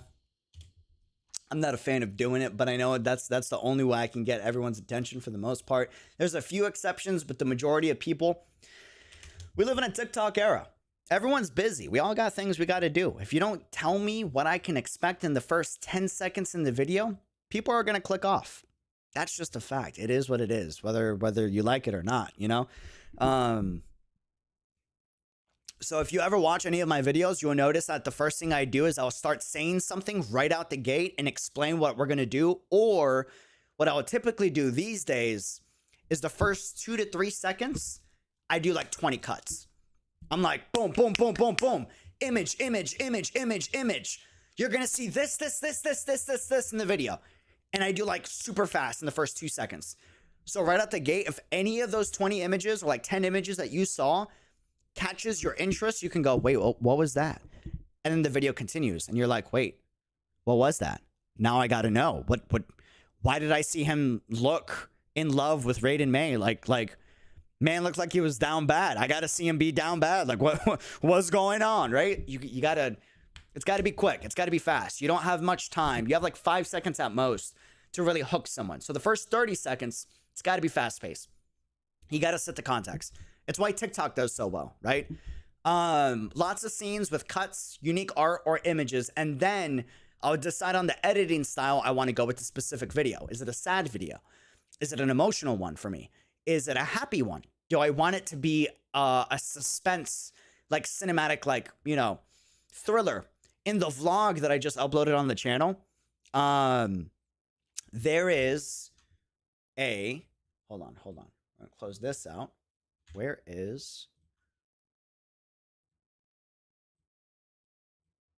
let's do this. In the vlog I just uploaded in the channel, there's some troll chaotic moments, and I have like the summer Honkai Impact 3rd OST that's like all memey, and I have the Lilia Vodka Sisters theme playing when there's like chaotic moments happening. And then when I'm going against Island in the competition, I have the suspenseful Hangman boss theme going on in the background, right? What type of emotion do you want to convey in like the style of editing that you're doing?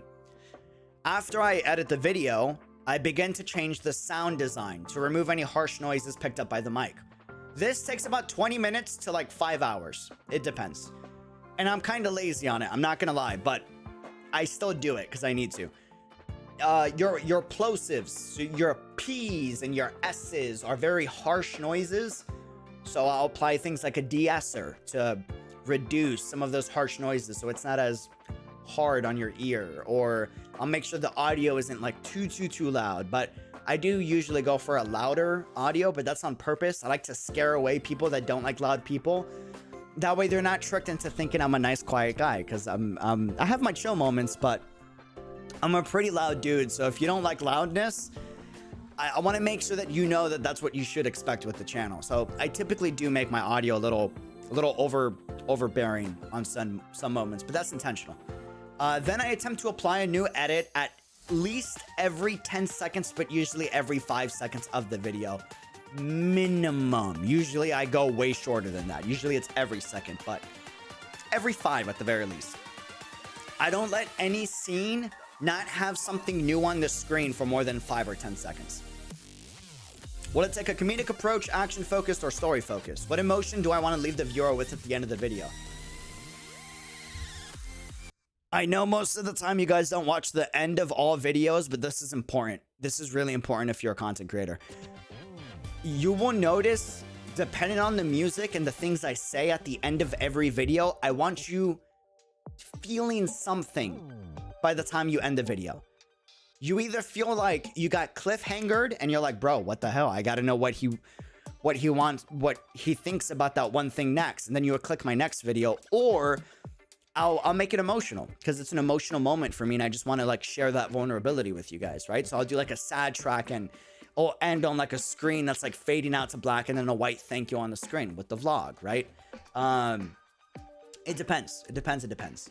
Depending on the styles, what type of commentary or scenes remain in the video. Action focus typically is faster paced with each section cut of the video, whereas story focus will typically have longer, slower special effects with specific types of commentary included. Now, this is my bread and butter, personally.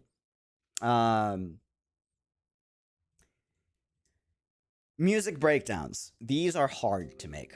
These are really hard. They might not seem hard because the first part is just a reaction, but it's everything afterwards that's really hard. Because what you see is like a 20-minute video, but what you don't see is like 4 hours of footage that I'm deciding which comments I'm saying that gets to stay in the video, right?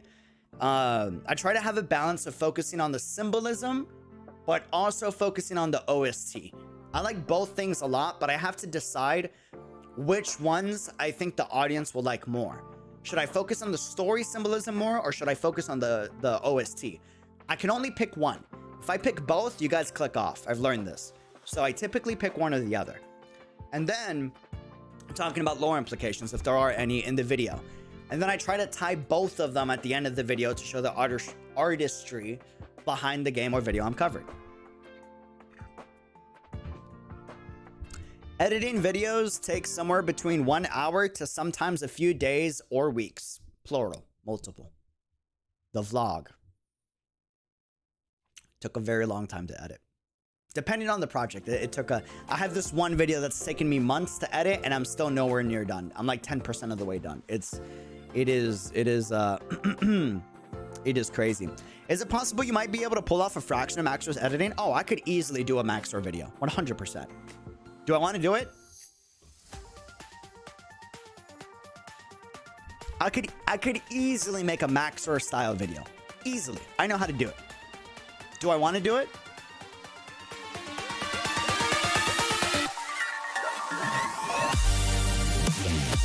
Hell no. Hell no. No way. I could get like multi-million views if I did it, for sure. I know for a fact. Listen, I know I will get banger views. Listen, I know I will get banger views. I will easily get multi-100K views on a video. Easily. Is that arrogant speaking? Maybe. I know for a fact I'll get a 500K view video if I do a Maxor style edit video. And I can do it. Do I want to do it? Hell no, bro. Hell no. Hell no. Do you know what his timeline looks like? You might not know. I know. I know because I'm a fellow editor.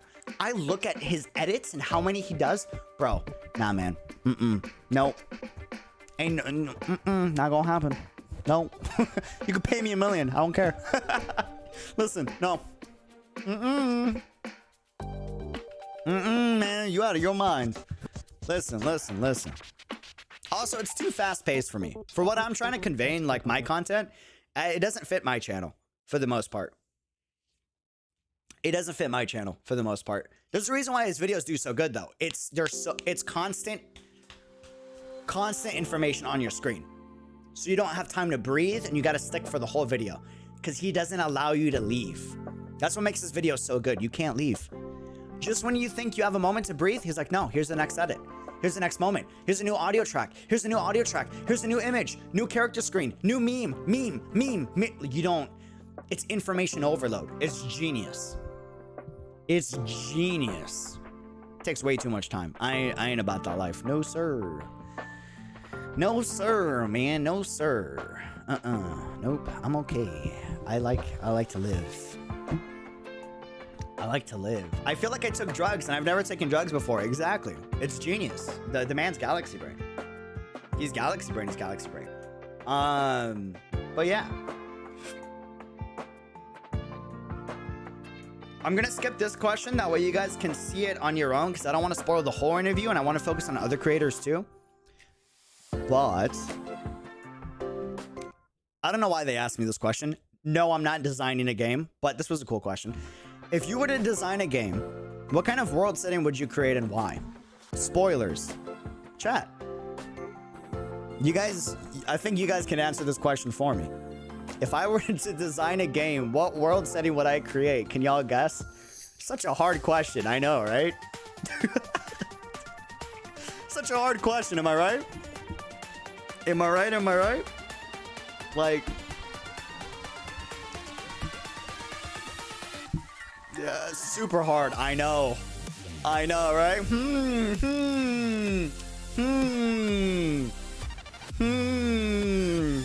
Arc City, urban sci-fi. Yep. Yup, 100%. Oh, dude. 2030 urban NYC. You're not wrong, man.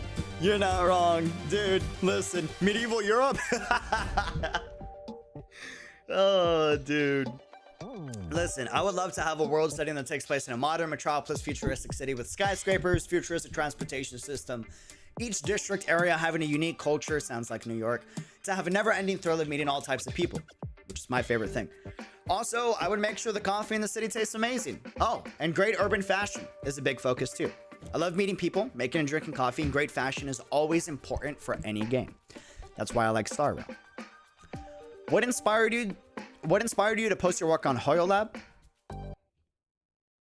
Because it's HoYoverse, and there's a lot of HoYoverse fans. That's like the short answer. Have you ever been impressed by any followers or comments? Yes, every day, 1000%.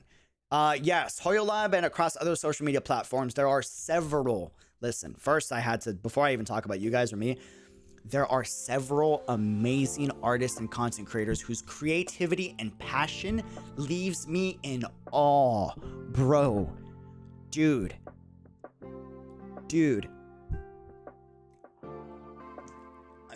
people are like, don't get me wrong, I appreciate the comments. People are like, bro, you're one of the best content creators out there, and I appreciate that. Nah, bro, dude, listen.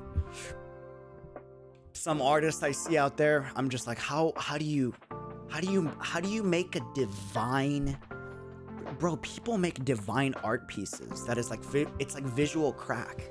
You know what I mean? You ever look like at an art piece and you're like, damn. Like you're having a good day. You're vibing with the homie. You know, he just talked about he has a high school crush and he went to ask her out and he either made it or he got rejected. It was one of the two, right? Hopefully he made it. And you're scrolling on your Twitter timeline as he's telling you about how he got rejected from his crush. And all of a sudden you see an art piece and you're like, bro, wait, dude, look at this art. You ever have that moment? You ever have that moment where you see artwork and like, yes, artwork that just stops time itself, bro? Some of the creators in this community, we have some of the best creators in the HoYoverse community. Just straight up facts. It's to the point where like, if there's ever a dead patch in Honkai or a dead patch in Genshin, bro, we never have to worry. We just go to the artist. Free serotonin and dopamine. You know what I'm saying? Like, dude, artwork does a lot. I agree. Listen, I'm gonna be real with you. Let's be real. You're not gonna hurt my feelings. Let's be real. I don't have a job. Me, this guy. I don't have a job without artists and musicians. I don't. I talk about music and art and games and stories. There are no video games without really good art and music. You know what I'm saying? Like we need them. It's a necessity. There is no me without artists and musicians. In my opinion, they should get paid more and they don't, which kind of drives me insane, but that's besides the point. We need them. We just do, you know? Like, dude, PIX, I don't know how to say it. Pixiv? PIXIV? Bro, that's like, I don't do drugs, but PIXIV, you know what I'm saying? Bro, dude, the artists are fantastic, man. And the music, it's a must. It's a must. There's several amazing artists and content creators whose creativity and passion leave me in awe. It's inspiring and soul-fulfilling to see so many people share their creativity and fan works for the game. To everyone in my community and followers, thank you so much for your kindness, patience, and passion. Emphasis on patience. I am a wild, eccentric, hyperactive person. So for you to take time out of your day to share these things with me and others means so much. Thank you for being amazing and making the last year feel like a dream come true. Yes.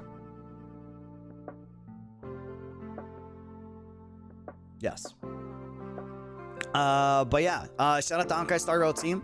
Thank you for featuring me in the interview. It's crazy, man. We got featured in an interview from the Honkai Star Rail team in a HoYolab HoYoverse magazine. That's wild. Wouldn't be possible without y'all. Cheers in the chat. I appreciate it. Thank you.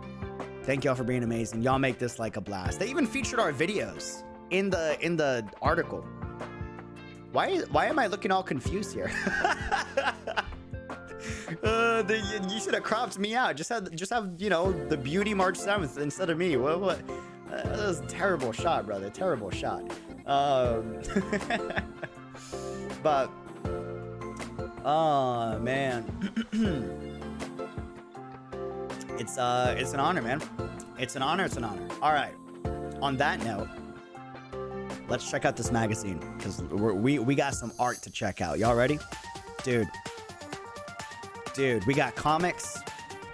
I want to share these creators with you guys. That way you can find them. You know, this is the art piece we used for the thumbnail. I want to share their page. And yeah, just a reminder, you can find all of this on HoYolab. No, this is not sponsored, but yes, I was featured in the interview. But I want to make the rest of this stream where we just like hype up the other creators. So we're going to check out this magazine together. You mind if I make a coffee real quick? I'm going to be right back. We're going to check out Theme Observation Room, Creator Chat Room for some of the other interviews that I think were fantastic, and the fan works and the artworks. Yes? Cool. Awesome. Yeah? Awesome. Hold on. What time is it? It's 5. Do you guys think I should do you guys think I should end stream and go live again, like right away?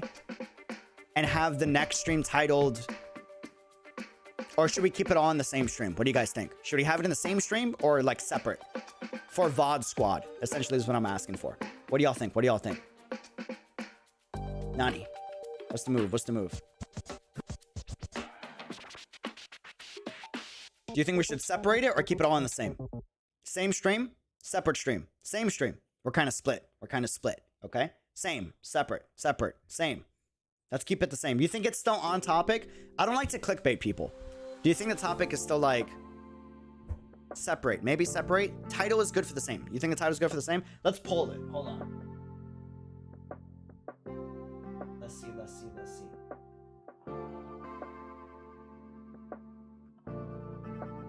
Throw a poll out real quick.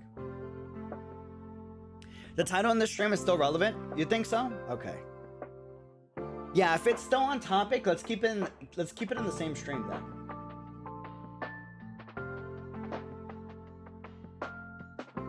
Okay.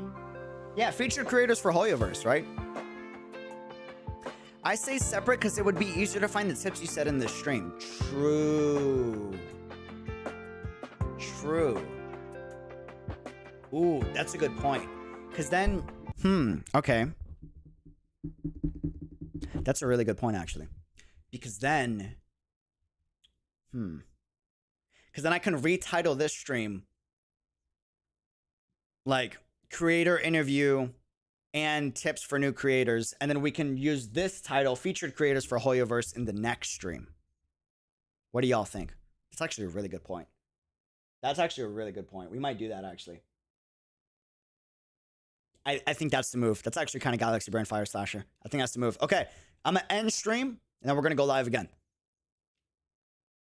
And then we're going to go live again. What should we title this one? Tips for new creators or behind the scenes? No. What should we title this one?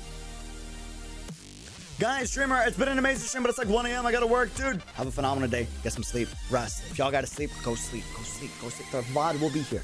VOD will be here. Thanks for the support, man. See you guys. Be Unreal. Hey, be Unreal. Thanks for hanging out. Thanks for hanging out. Title this one with more focus on you, but what should we title it? Unreal Dreamer origin story.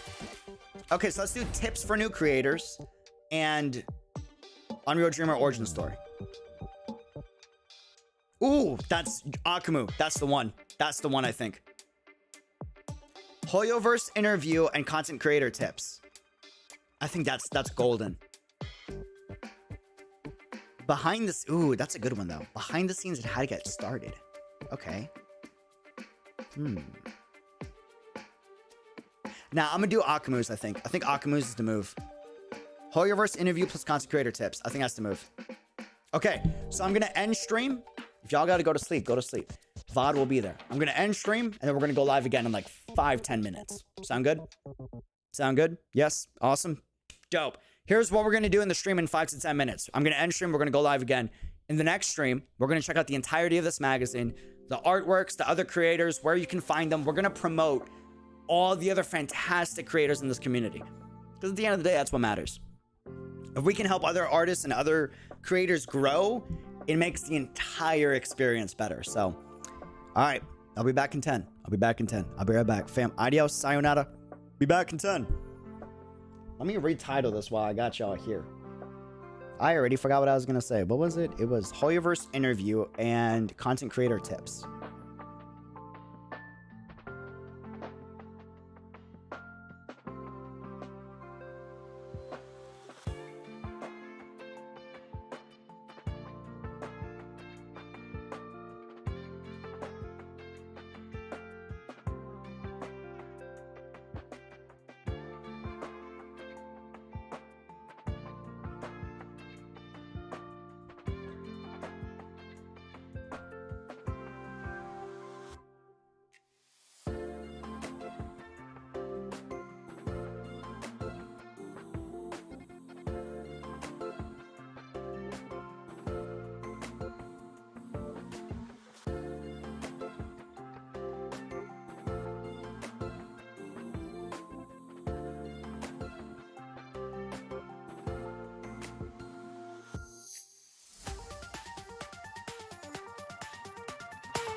Dave, thank you for the congrats, by the way. I'll be right back. I'll be right back.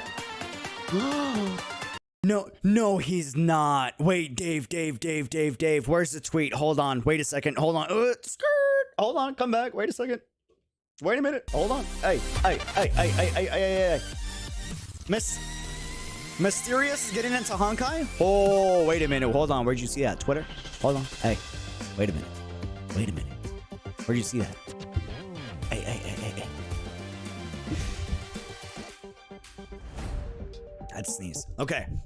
Where is he? Mysterious. Mysterious. Hey, yo. Wait a second. Oh, yeah? Hold on. Oh.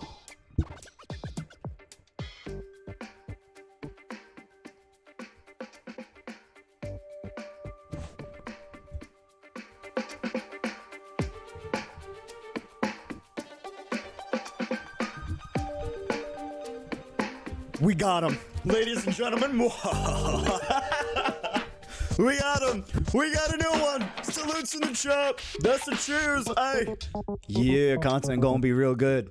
Ladies and gentlemen. Hey. 2 p.m. BST, bro. You promoting the heck out of that. Let's go. Let's freaking go. Thank you for giving Honkai Impact a chance. Hope you like it. If you need anything, let me know. Highly recommend sticking with it until chapter 5. Have a blast. Story and music and characters are fantastic. Let's freaking go, dude. Blast. Okay. Gotta quote this. Hey. I do this for every new person.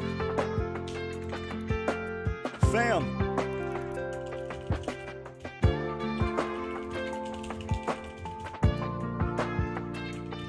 Let's freaking go.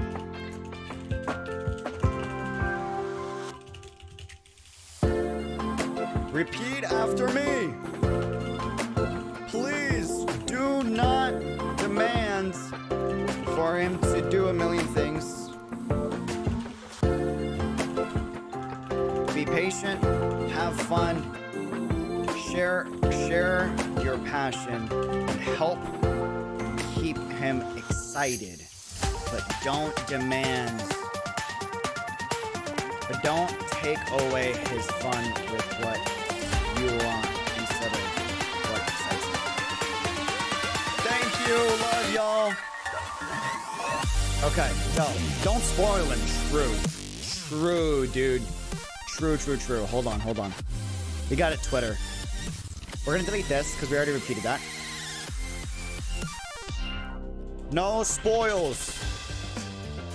Be welcoming. Wait, hold on. Show him why this community. I want is amazing.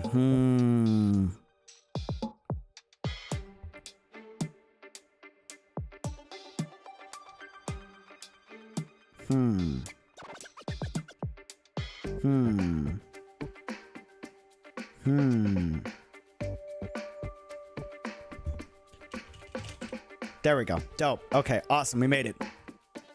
Let's freaking go, baby. Let's go! Okay. Now I'm ending stream. I'm ending stream. Dope. Ending stream. All right, fam. Love y'all. Deuces. I'm gonna end. We're gonna go live again in like 5 minutes.